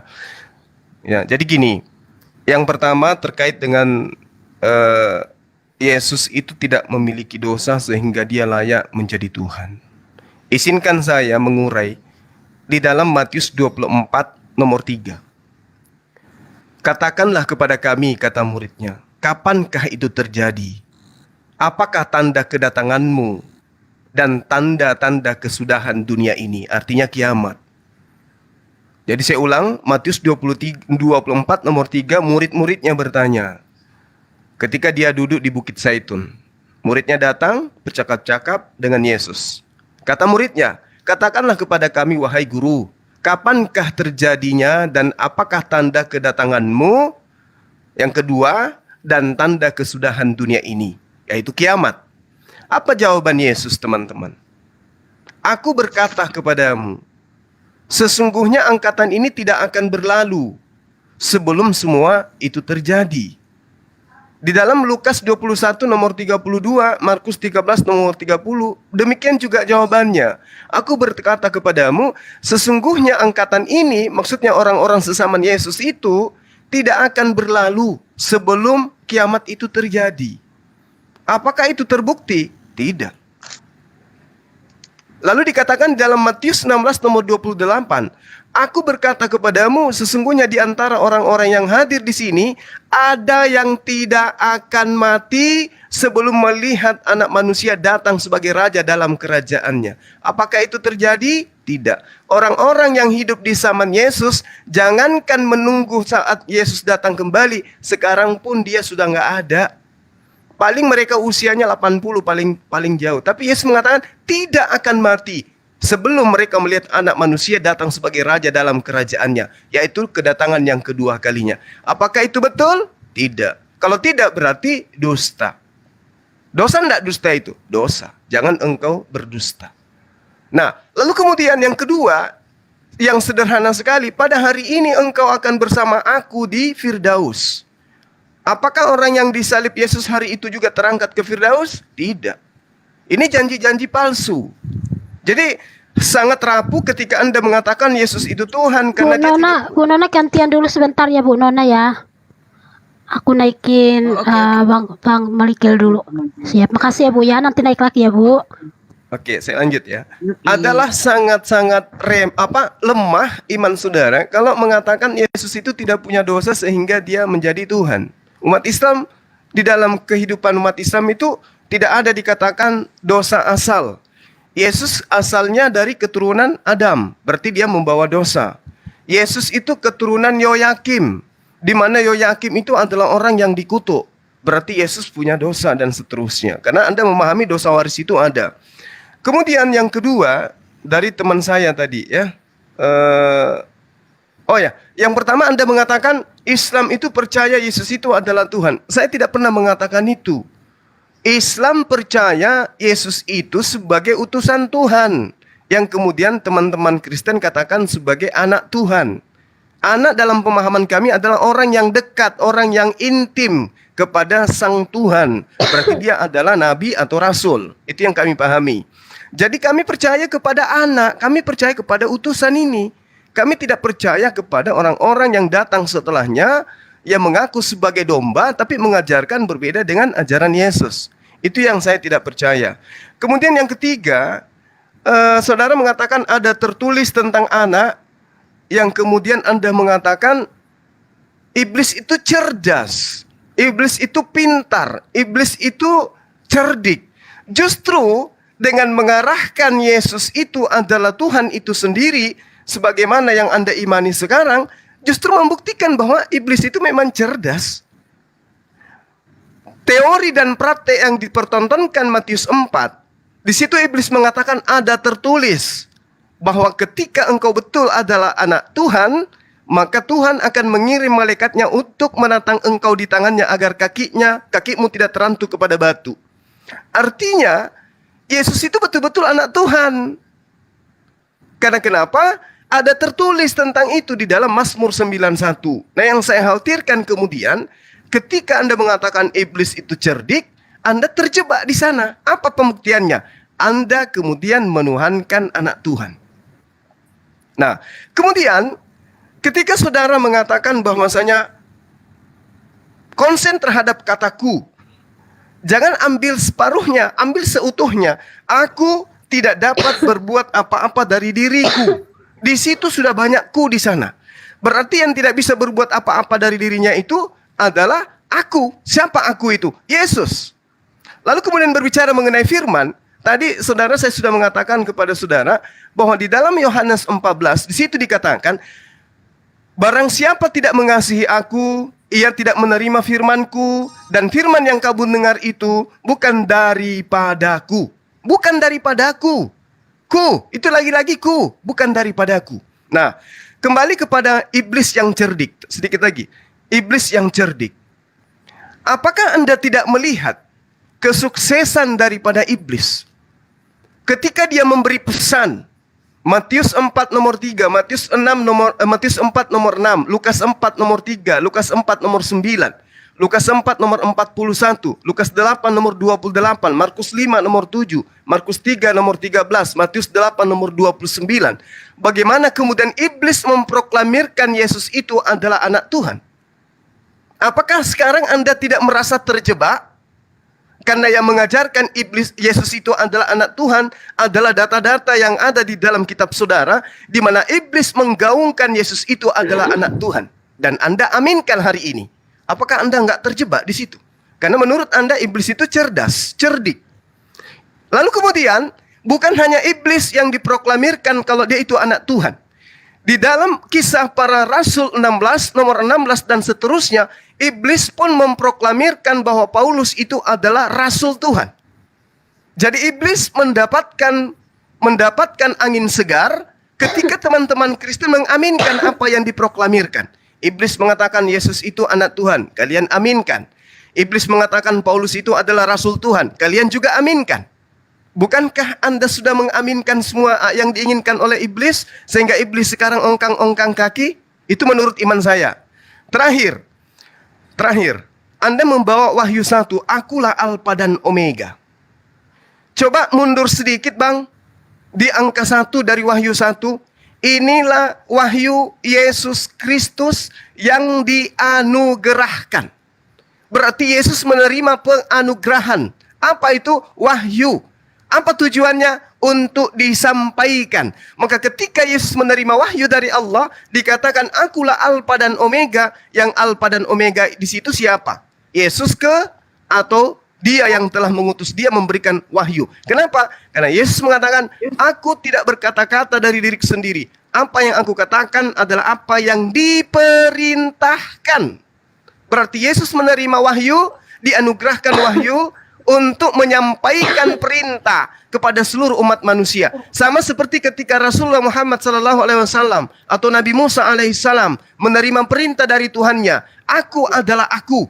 Apakah berarti Musa itu adalah Tuhan? Sama ketika Rasulullah mengatakan, innani anallah, aku ini adalah Allah, tidak ada Tuhan selain aku. Apakah kemudian Rasulullah Muhammad SAW itu adalah Allah? Bukan, tetapi dia sedang menyampaikan firman yang diterima dari Tuhan untuk ia sampaikan kepada manusia.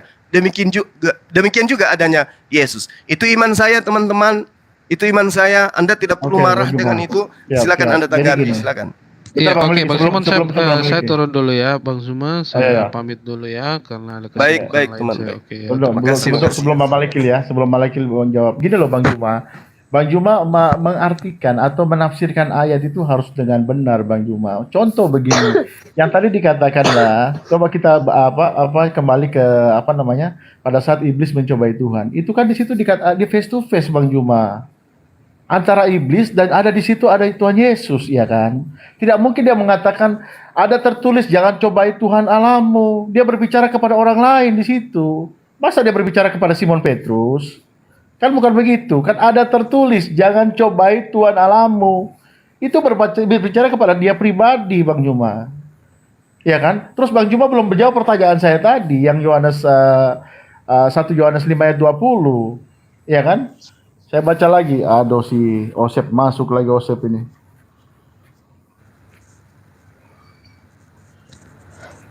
Saya baca lagi Bang Juma ya.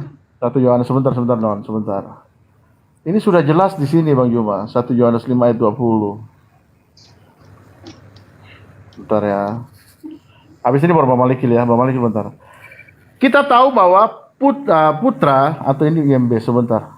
Kita perjanjian baru aja.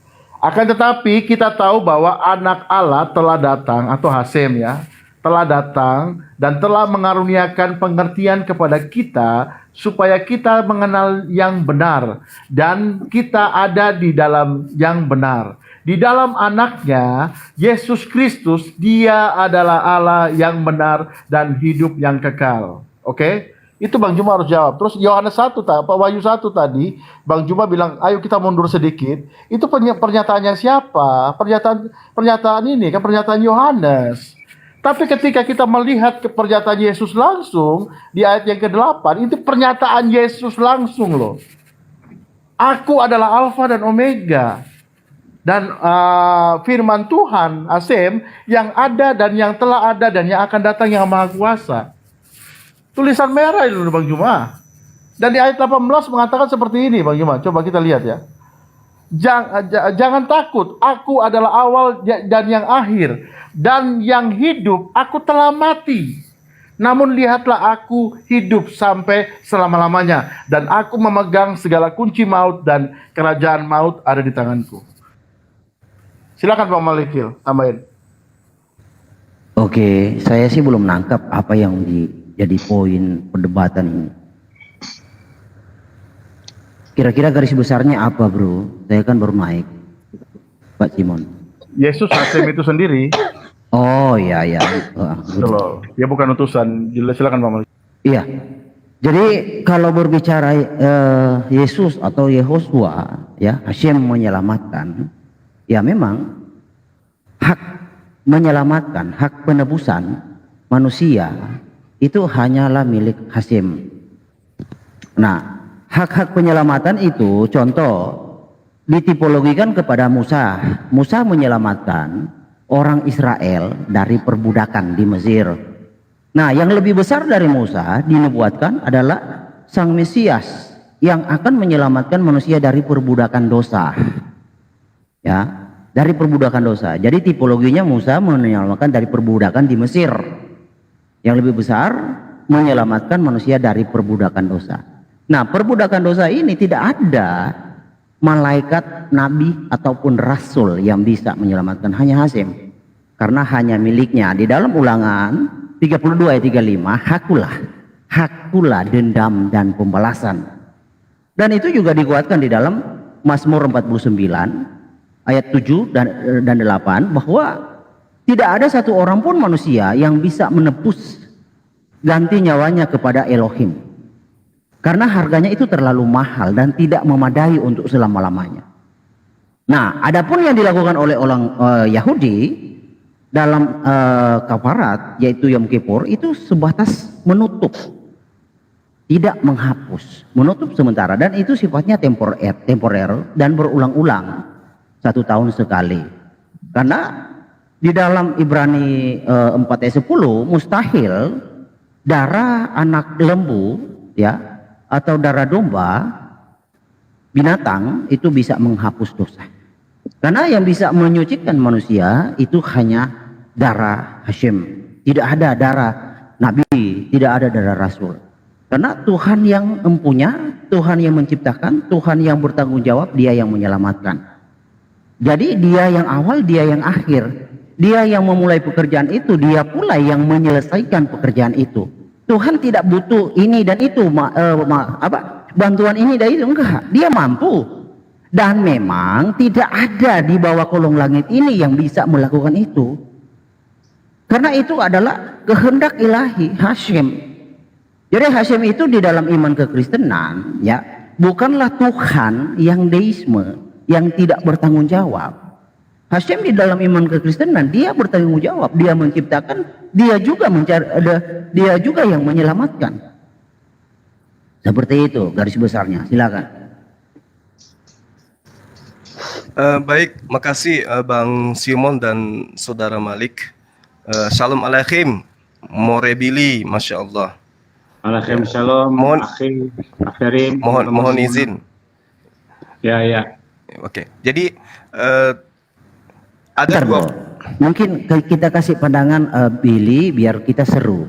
Gimana? Atau terserah? Habis ini. Oh, oke, silakan. Iya. Jadi yang pertama terkait dengan penebusan dosa. Kami umat Islam itu memahami dan beriman kepada para nabi, di mana nabi-nabi terdahulu melakukan pendamaian atas dosa mereka itu dengan darah hewan. Dan tidak ada satupun aspek di dalam pengajarannya yang terindikasi kelak akan datang yang menjadi penebus itu adalah darah manusia, apalagi darah Tuhan itu sendiri. Itu poin pertama. Kemudian saya sebagai muslim melihat di dalam kitab saudara Matius 8 nomor 4. Apa yang Yesus ajarkan kepada orang-orang yang ada di sekelilingnya pada masa itu? Datanglah kepada imam, persembahkanlah persembahan yang sama dengan persembahan yang dilakukan oleh Nabi Musa. Persembahan apa yang dipersembahkan oleh Nabi Musa? Satu item saya kasih di dalam Keluaran 29 nomor 14. Bahwa ternyata penghapusan dosa atau penebusan dosa itu dirangkai dengan adanya kurban hewan, daging, kemudian kulit, dan juga kotorannya. Anda boleh lihat di dalam Keluaran 29 nomor 14. Lalu kemudian ketika saudara mengharuskan bahwasanya penebusan dosa itu harus Tuhan yang datang ke atas muka bumi, dengan Anda mengambil data di dalam perjanjian lama, bukan utusan, bukan duta, tetapi aku sendirilah yang akan datang sebagai penebus. Tapi faktanya banyak data di dalam kitab saudara yang mengatakan Yesus itu mengaku dengan mulutnya sendiri bahwa Dia itu adalah utusan Tuhan. Maka kekuatan apapun yang saudara berikan, ya saya tetap mengacu kepada pemahaman saya sebagai muslim terhadap Al-Quran dan terhadap kitab saudara, bahwa Yesus itu utusan. Sementara Tuhan mengatakan bukan duta, bukan utusan, yang kemudian menjadi menjadi penebus, ya, tetapi adalah domba dan seterusnya yang diperintahkan kemudian oleh Tuhan. Terakhir dari saya, ketika saudara mengatakan tentang Mazmur 4 nomor 6 ini kepada saudara Simon. Mazmur 4 nomor 6. Kok saya, bukan saya? Iya, teman kita yang tadi, sorry. Bang Maliki. Iya. Di situ dikatakan bahwasanya di Matius 4 nomor 6 yang terkait dengan bagaimana Yesus dicobai oleh iblis. Di situ sangat jelas, Bang. Jikalau engkau anak Tuhan, jatuhkan dirimu ke bawah, sebab ada tertulis. Di manakah tertulis mengenai engkau? Bahwa Tuhan akan memerintahkan malaikat-malaikatnya dan mereka akan menatang engkau di atas tangannya supaya kakimu jangan terantuk kepada batu. Tertulis di manakah itu? Setelah kita cari, ternyata ada di dalam Perjanjian Lama, tertulisnya di dalam Mazmur 91. Kita lihat dari nomor 10. Malapetaka tidak akan menimpa kamu, dan tulah tidak akan mendekati kemahmu, sebab malaikat-malaikatnya akan diperintahkannya kepadamu untuk menjaga engkau di segala jalanmu. Mereka akan menatang engkau di atas tangannya, supaya kakimu jangan terantuk kepada batu. Berarti iblis ingin mencobai tulisan yang ada di dalam Mazmur 91 ini. Kalau Yesus ini betul-betul adalah anak Tuhan, maka sesuai dengan apa yang tertulis di kitabnya Nabi Daud, bahwa Tuhan akan mengirimkan malaikat untuk menantang kakinya agar kakinya tidak terantuk kepada batu. Apakah itu berlaku kepada Yesus? Yes, di dalam ajaran umat Islam, ketika Yesus itu ingin disalib, Allah seketika mengangkatnya ke langit. Ibrani 5 nomor 7, sebagai manusia dia telah mempersembahkan doa kepada Bapa, dan atas kesungguhannya, atas kesalehannya, doanya dikabulkan agar diselamatkan dari maut. Sekira itu adalah poin yang sangat-sangat luar biasa bagi saya loh ya, sebagai seorang muslim, bahwasanya tidak ada alasan untuk saya untuk beriman untuk menjadi seperti saudara yang menjadi seorang Kristiani. Saya kira begitu dari saya untuk sementara. Silakan Bang Billy kalau ada yang ingin disampaikan. Terima kasih. Waduh, dia pasti sama Israel itu. Udah selesai, udah panjang dari tadi pagi. Sema udah selesai dari. Nah, Shalom Alaikum Kak Kerim. Jadi semua korbanot yang ada di dalam imamat, ya, di dalam Torah, itu hanya berhubungan dengan bisgaga, yang kita kenal dengan bisgaga atau unintentional sin, atau dosa-dosa yang tidak disengaja, yang berhubungan dengan kesucian bait suci. Contohnya, ketika kita dalam keadaan tame, ya, seorang Yahudi masuk ke areal bait suci untuk memberikan persembahan korban, maka dia akan dianggap kotor, nggak bisa. Jadi itu melanggar. Nah, untuk itu dia perlu memberikan korbanot, memberikan korbanot, dan juga seorang imam kalau dia juga melakukan dosa, dia juga harus bawa korban penghapus dosa bagi dirinya dan juga bagi bangsanya. Nah, salah satu korbanot yang berhubungan dengan bisgaga atau dosa-dosa yang tidak disengaja dalam imamat dilakukan hanya menggunakan darah binatang, ya. Ketetapannya di dalam Waikra 1 jelas bahwasanya hanya darah ternak saja, ya, lembu, kambing atau domba. Tidak boleh diganti dengan darah manusia, karena itu melanggar. Memang ada di dalam Torah yang memakai darah manusia itu adalah pengikut dewa Molok, ya. Di mana anak-anak dikasih lewat ke api dan persembahkan kepada dewa Molok. Dan Ose Shalom jangan sampai terjadi di generasi sekarang bahwa menebus dosa harus pakai darah manusia.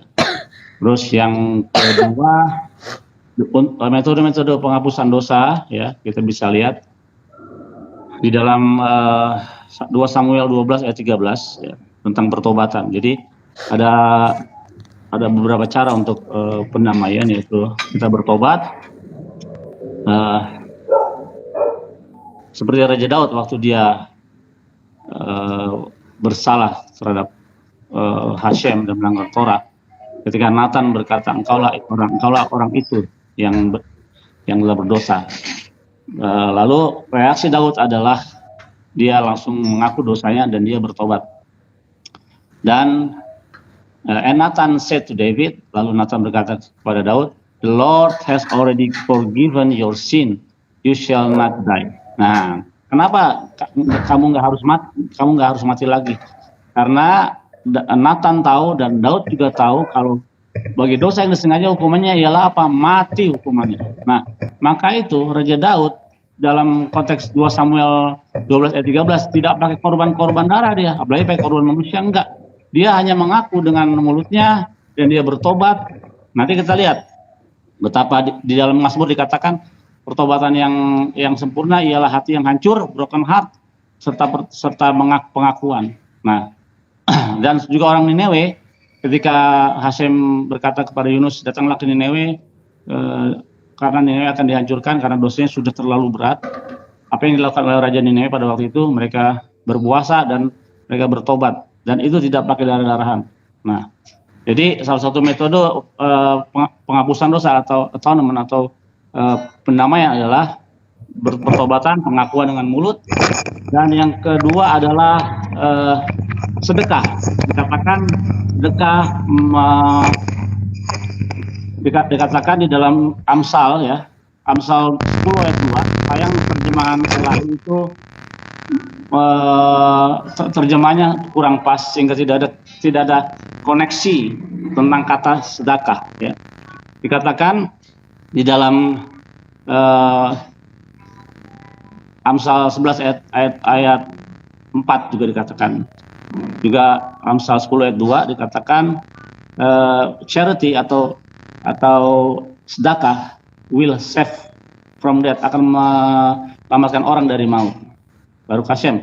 Jadi ada sedekah, ada juga pengakuan dan pertobatan. Cukup itu untuk bagi dosa yang disengaja dilakukan.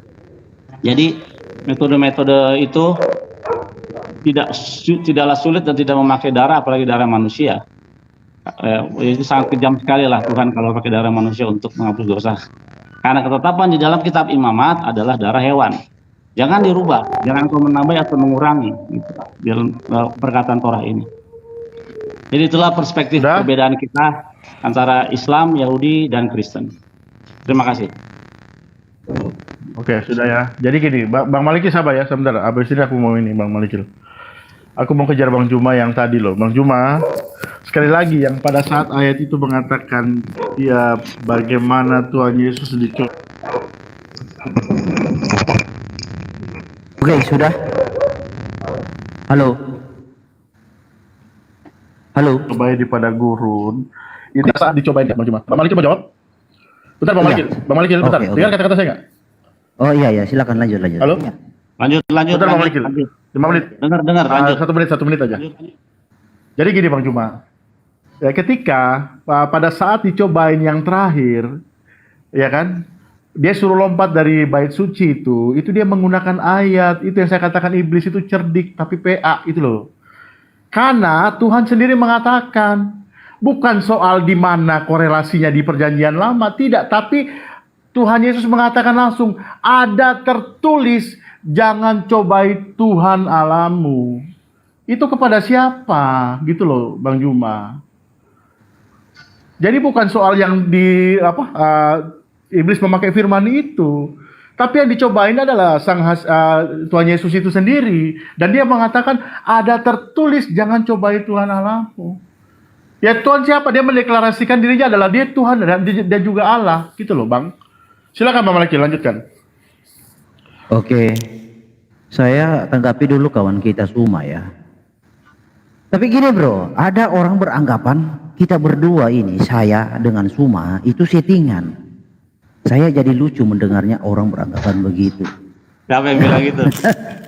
Adalah kawan. Tapi nggak apa-apa lah, itu cara berpikir. Karena mungkin ya mereka menganggap settingan, karena mungkin kita itu nggak maki-makian. Jadi harus maki-makian supaya nggak dianggap settingan ya. Sorry, saya tidak seperti itu ya kawan-kawan ya. Yang berpandangan bahwa ini settingan, jangan jauhkanlah hal seperti itu. Gini, kawanku Suma tadi mengatakan bahwa Islam juga melakukan hal itu bro. Tidak ada di dalam literatur Islam itu tentang penutupan kafarat itu menggunakan media darah. Anda melakukan dalam ritual hari raya kurban, darah hewan kurban itu dibuang ke selokan. Yang dimanfaatkan itu dagingnya. Jadi bro, tidak ada ritual tersebut yang dilakukan oleh Islam. Kenapa demikian? Karena memang Allah tidak menyediakan pengetahuan itu. Allah tidak tahu tentang hal itu. Bahwa tentang pengampunan itu ada di dalam darah, sesuai bunyi di dalam Imamat 17 ayat 11. Aku akan memberikan darah itu kepadamu. Darah. Jadi tentang darah ini. Sebentar ya, saya buka dulu. Jadi kawanku semua di sini mau mencoba berlindung, tetapi salah. Tidak ada dasarnya. Itu ya, satu. Nah, ketetapan Tuhan itu berlaku, ya, berlaku dan ditipologikan buat orang-orang Israel. Karena orang Israelnya aja yang tegar tengkuk, yang tidak bisa melihat kehendak Tuhan. Contoh, ketika tulah ke-10 di Mesir, tulah ke-10 yaitu maut. Ya, orang Israel luput dari tulah ke-10 yaitu maut hanya dengan olesan tanda darah. Tanda darah di ambang pintu, itu saking pentingnya darah. Nah, kenapa bukan darah anak manusia, manusia yang kita adama ya, debu tanah? Karena itu kekejian. Karena Tuhan sudah membuat ketetapan di dalam Imamat 20 ayat 30 bahwa baitnya yang akan melakukan itu. Nah, baitnya itu siapa? Baitnya adalah Yesus, Yehosua.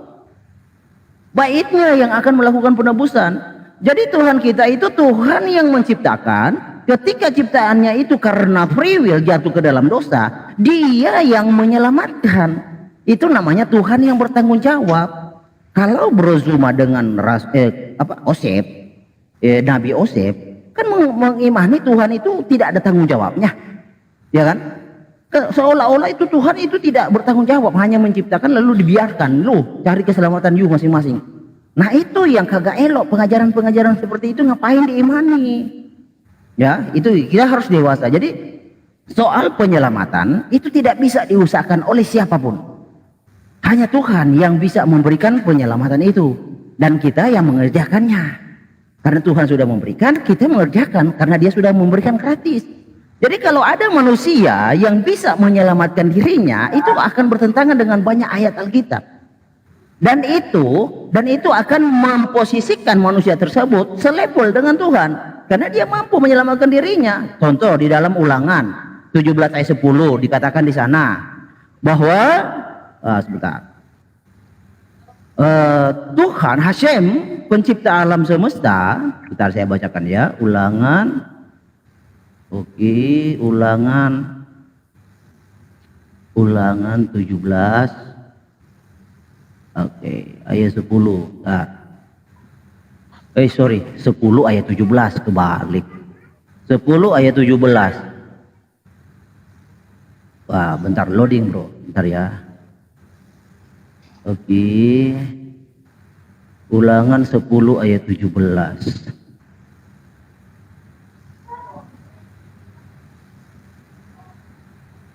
Oke, bentar. Waduh, ini sinyalnya 10 ayat 17. Oke. Sebab Hashem Alamulah Allah segala Allah dan Tuhan segala Tuhan, Allah yang besar, kuat dan dahsyat, yang tidak memandang bulu ataupun menerima suap. Nah, ibaratnya gini kawanku, kita mau kerja di suatu perusahaan. Nah, kita harus tunduk terhadap perusahaan itu. Gak bisa kita kerja di perusahaan itu lalu kita menerapkan aturan kita. Itu artinya itu lancang. Itu artinya kurang ajar. Nah, konsekuensinya kita akan diusir dari perusahaan tersebut. Kamu siapa yang bisa membuat aturan sendiri di dalam rumahku, di dalam perusahaanku? Nah, ibaratnya seperti itu. Jadi Tuhan semesta alam yang menciptakan manusia ini dan menyelamatkan, Dia punya aturan. Jadi aturannya siapa saja yang percaya kepadanya dan takluk dalam aturan-aturannya, dia ya yang diselamatkan. Nah, soal Tuhan yang menyelamatkan. Jadi Tuhan yang eksistensinya, keberadaannya adalah ruah, Dari awal, makanya di dalam Wahyu dikatakan bahwa Kristus permulaan segala ciptaan, tetapi dipahami orang-orang bahwa Yesus adalah ciptaan. Tidak.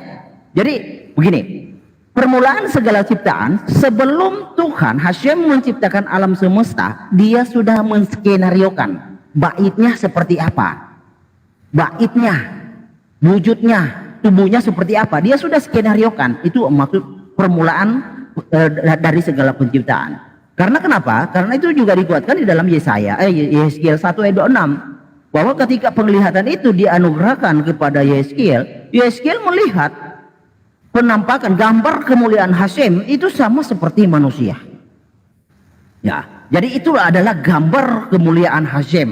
Nah, di dalam penggenapannya, kenapa dia harus nampak di dalam bait yang seperti manusia? Sebenarnya panjang kalau kita mau jelaskan ya. Contoh ketika penciptaan Adam dan Hawa, dia mengatakan demikianlah dijadikan manusia menurut gambarnya. Karena gambarnya itu sudah ada, gambar Hashem itu sudah ada. Nah, gambar Hashem itu adalah baitnya itu. Jadi gambarnya itu dia sudah setting sebelum dia menciptakan segala sesuatu alam semesta ini, dia sudah skenariokan gambarnya terlebih dahulu. Nah, gambarnya itu yang dia kalau bahasa Qur'annya ditakdirkan. Makanya Tuhan Yesus mengkonfirmasi di dalam Yohanes 6 ayat 40. Bentar saya bacakan ya. Kehendak Bapa ya. Bentar. Yohanes. Oke. 6, waduh sinyalnya. Bahwa inilah kehendak Bapakku, barang siapa taat ya, yang aduh bentar bro, ini sinyal saya kok agak lambat ya. Bisa kawan-kawan bacakan supaya cepat. Oke, kita ada di sini. Yohanes. Halo Pak Simon, monitor. Waduh, gak ada yang monitor ya ini. Oke, udah. Yohanes 6 ayat 4. Yohanes berapa Bang Brigit? Tentang kehendak Bapa. Yohanes berapa? 6.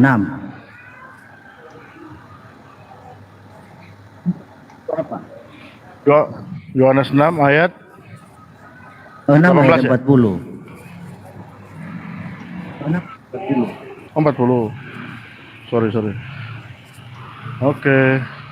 Apa bunyinya? Bentar. Inilah Yohanes 6 ayat 40, sebab inilah kehendak Bapakku, yaitu supaya setiap orang yang melihat anak dan yang percaya kepadanya beroleh hidup yang kekal, dan supaya aku membangkitkannya pada akhir zaman. Iya. Jadi kehendak Hashem, ketetapan Hashem atas dunia ini untuk menyelamatkan manusia dengan jalur menebus dengan cara darah, menggunakan darah, itu sudah ditetapkan jauh sebelum Yesus hadir. Jadi ketetapannya adalah baitnya, tubuhnya yang menjadi tebusan bagi banyak orang. Karena tidak ada tubuh nabi, tubuh rasul, atau tubuh malaikat yang bisa menebus, apalagi menebus semua orang. Hanya tubuh Tuhan, hanya darah Tuhan. Itu dikonfirmasi di dalam 1 Korintus 11 ayat 27. Bisa dibacakan? Sinyal saya kok ini ya, lambat ini. Bentar. Ayat 27. Iya, 1 Korintus 11 ayat 26 aja ada. Baca dari ayat 26 dulu, Pak.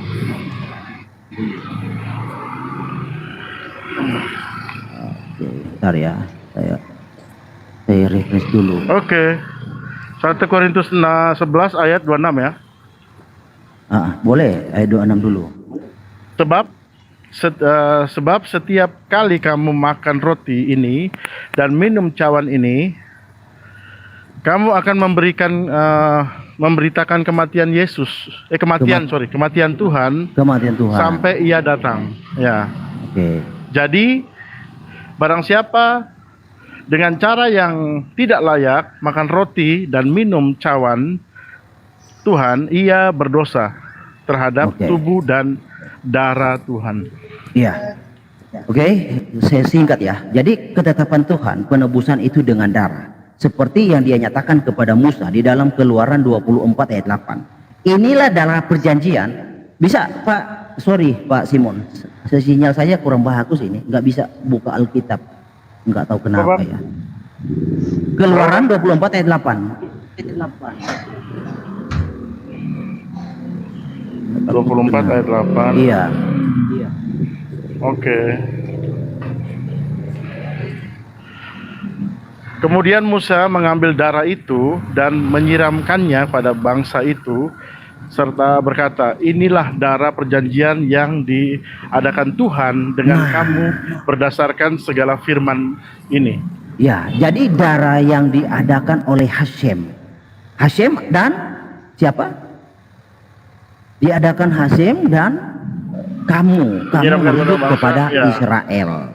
Tuhan dan itu. kamu, betul. Jadi ini tentang perjanjian darah. Nah, kalau kita bahas tentang darah ini, kalau dibawa ke dalam ranah Quran nggak mungkin bisa menanggapi karena tidak ada disiplin ilmu diajarkan di sana soal darah ini. Apa maksudnya? Kagak ada. Oke, silakan lanjut. Baik, sebelum Morebili saya tanggapi dulu ya.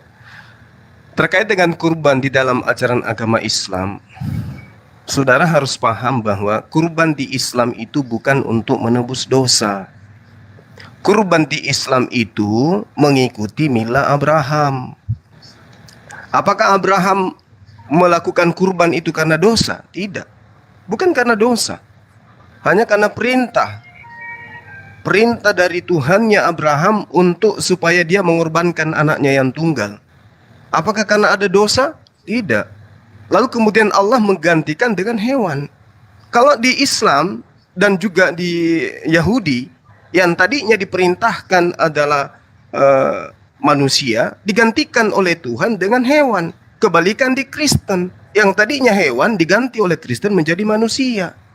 Dan saya lebih percaya kepada ajaran nabi-nabi terdahulu daripada ajaran Kristen yang muncul kemudian mengajarkan persembahan dengan darah manusia. Nabi-nabi mengajarkan persembahan dengan darah hewan. Dan itu dicontohkan oleh Nabi Ibrahim alaihissalam.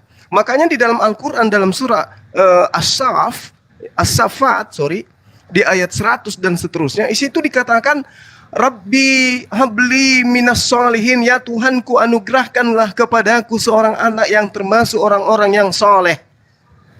Allah kemudian memberkati doanya, mengabulkan doanya, memberikan kemudian anak yang tunggal sematawayang. Lalu kemudian Allah ingin menguji ketaatannya. Apakah ketika aku perintahkan Abraham untuk menyembelih anaknya yang sematawayang ini dia mau? Atau dia lebih cinta anaknya daripada aku? Maka Tuhan mengujinya. Apa yang dilakukan oleh Abraham? Abraham menginginkan dan mempraktekkan menyembelih anaknya yang sematawayang itu. Allah melihat, oh iman Abraham ini benar-benar luar biasa. Maka Allah menggantikannya seketika dengan hewan.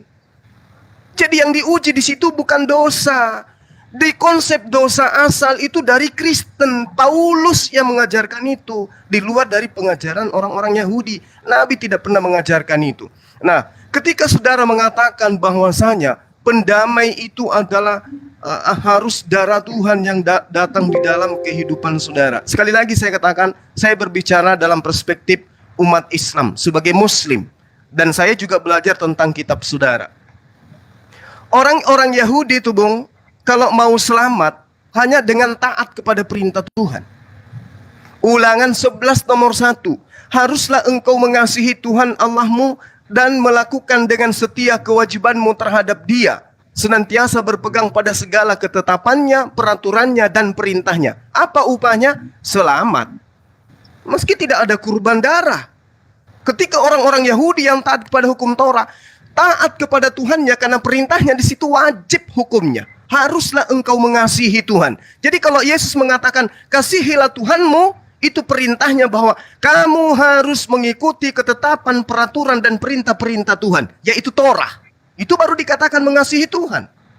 Tapi kalau dianggap perintah Tuhan itu adalah kutukan yang harus ditebus di atas tiang salib dengan darah manusia, itu ajaran dari mana datangnya? Saya sebagai seorang Muslim itu tidak pernah menemukan ada ajaran seperti itu selain di di dalam internal Kristen. Haruslah engkau mengasihi Tuhan. Artinya perintah, wajib hukumnya. Lalu kemudian dikatakan lagi di dalam Ulangan 6 nomor 17. Haruslah engkau berpegang pada perintah, peringatan, ketetapan Hashem yang diperintahkannya kepadamu. Wajib hukumnya. Apakah Yesus mengajarkan ini kepada Bani Israel? Yes. Pada hari Sabat, di tempat kelahirannya, Yesus seringkali tampil di depan, di dalam bait suci, kemudian membacakan kitab-kitab para nabi. Apa yang dibacakan? Bukan surah-surah Paulus, Bung. Yang dibacakan adalah kitab Ulangan, kitab Yesaya, dan seterusnya. Ulangan 27 nomor 26. Terkutuklah orang yang tidak menepati perkataan hukum Taurat ini dengan perbuatan. Dan seluruh dunia harus mengatakan amin. Semua bangsa harus mengatakan amin. Jadi kalau orang Yahudi, Yesus in the gang, murid-muridnya yang asli, meninggalkan hukum Taurat secuil pun, maka mereka akan terkutuk. Supaya tidak terkutuk, maka lakukan hukum Taurat. Siapa bilang hukum Taurat itu berat? Siapa bilang? Di dalam kitabnya orang Yahudi dikatakan, Taurat itu mudah. Taurat itu perintah Tuhan itu mudah untuk dilaksanakan. Saya lupa dalilnya.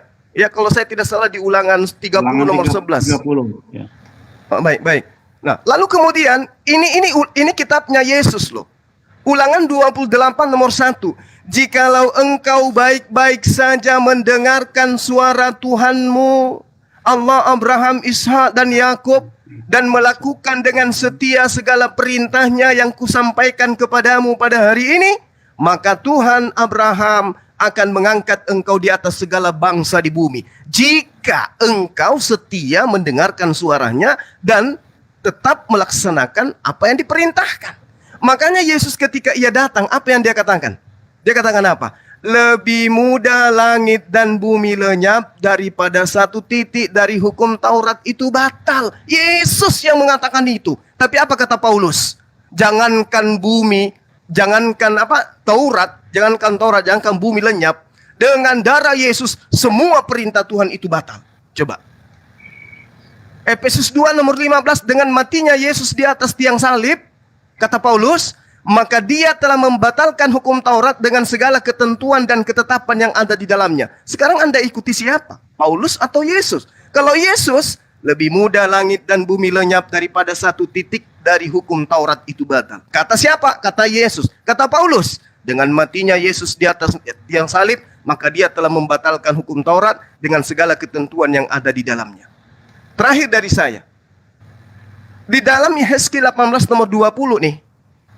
Orang yang berbuat dosa, orang itulah yang harus mati. Anak tidak akan turut menanggung kesalahan ayahnya.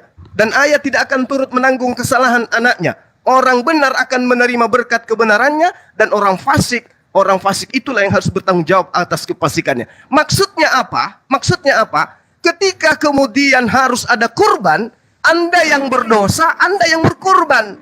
Kalau mati di atas tiang salib itu adalah merupakan penebusan dosa. Ketika Anda berdosa, silakan Anda disalib.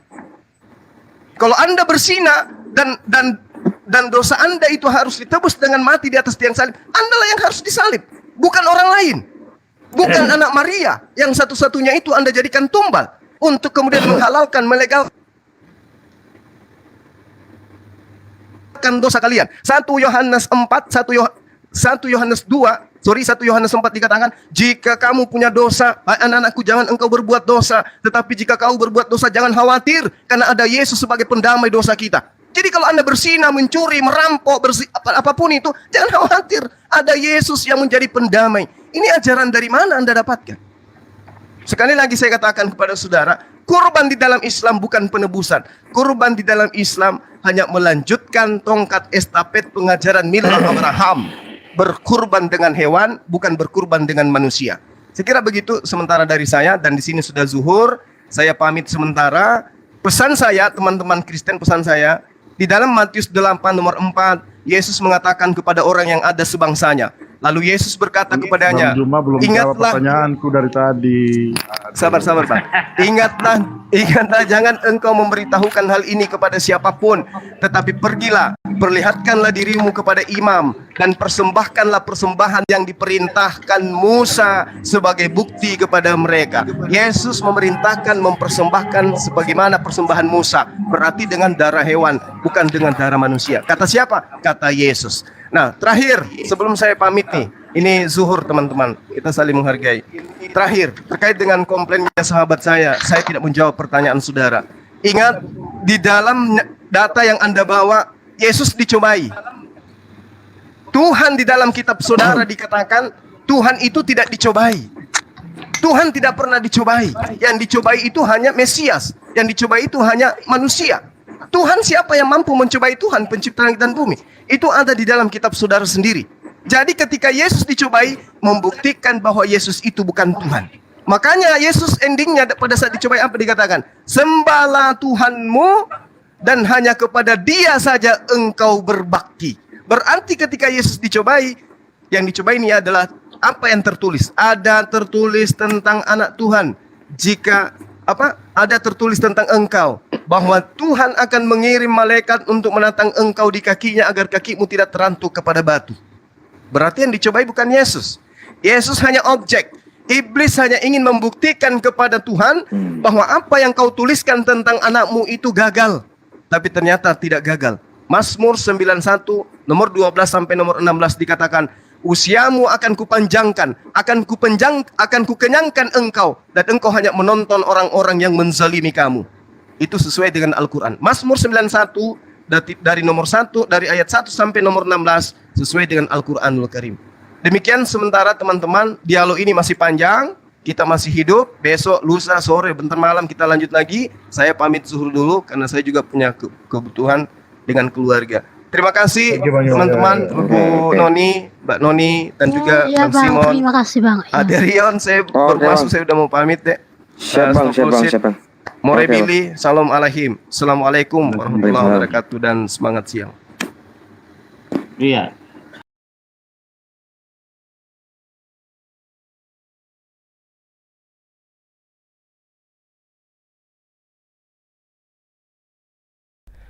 Assalamualaikum warahmatullahi wabarakatuh.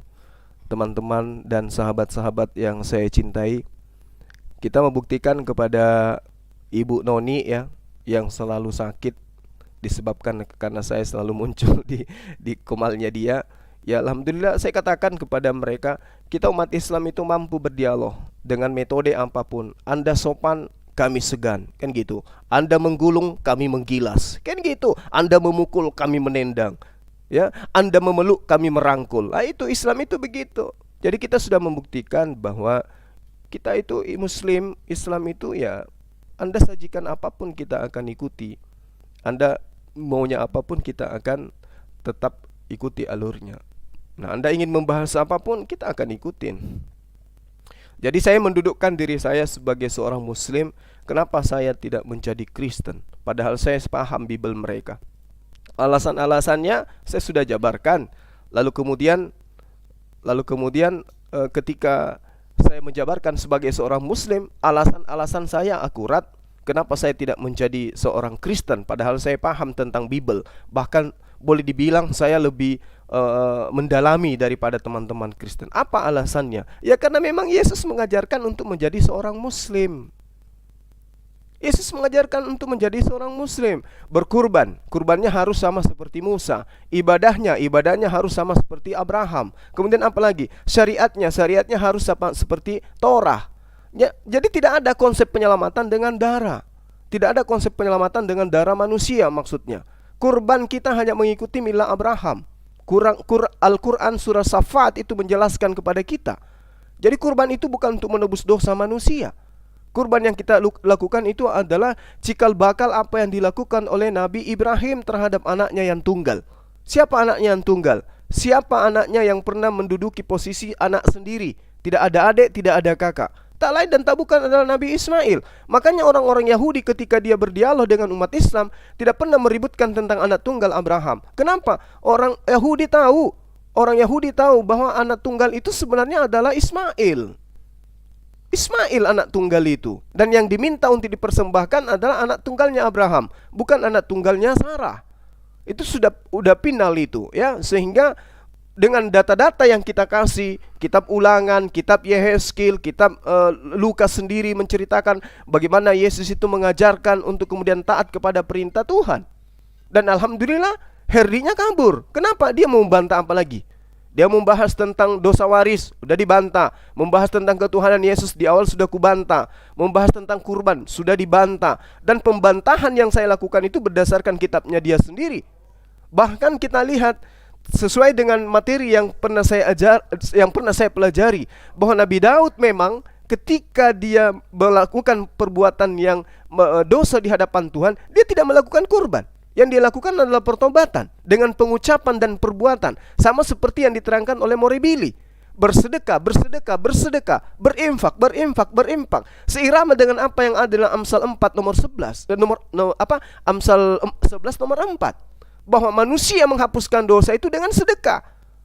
Sejalan dengan ajaran agama Islam, sedekah adalah penghapus dosa. Maka teman-teman yang masih punya harta, silakan bersedekah untuk pembangunan masjid kita. Ujung-ujungnya sedekah untuk pembangunan masjid. Tapi itu memang, Anda memiliki dosa, hapus dosa itu dengan berimpak. Anda punya kesalahan, hapus dosa itu dengan bersedekah. Nah, kemana sedekah itu supaya bermanfaat dengan maksimal? Ke Bang Suma. Tepatnya di mana? Masjid Nur Maulida. Maka dosa-dosa antum semua akan dihapuskan berdasarkan apa yang diterangkan oleh Al-Quran dan apa juga yang diterangkan di dalam kitabnya Nabi orang-orang terdahulu. Sekira begitu sahabat-sahabat sekalian. Karena di sini sudah azan dan kita mau zuhur dulu, ya. Maka saya Zulkifli M. Abbas sebagai saudara, sebagai wakil dari netizen yang senantiasa menghibur saya, ya alhamdulillah. Kiranya kita selalu dilindungi oleh Allah Subhanahu wa taala, diberikan kesehatan, dimakmurkan kita di dunia dan akhirat, dan dimasukkan ke dalam golongan orang-orang yang diberi nikmat keselamatan, bukan orang yang dimurkai, bukan pula jalan orang-orang yang sesat. Terima kasih atas segala perhatian, mohon maaf atas segala kekurangan. Mohon supaya konten kali ini kepada saudara-saudara saya muslim yang saya cintai, yang saya kasihi dan yang saya sayangi, agar konten ini disimpan, konten ini dibagikan kepada saudara-saudara kita muslim yang lain, agar mereka melihat bahwasanya tidak ada alasan kita sebagai umat Islam itu untuk menuhankan sesama kita manusia. Apa yang kita uraikan terinci, terdata, dan tidak kemudian terbantahkan oleh teman-teman Kristen yang tadi. Padahal di situ sudah ada Herdi, ada Simon dan seterusnya.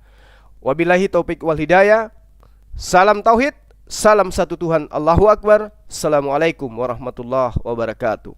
Jayalah Indonesiaku, damailah agamaku.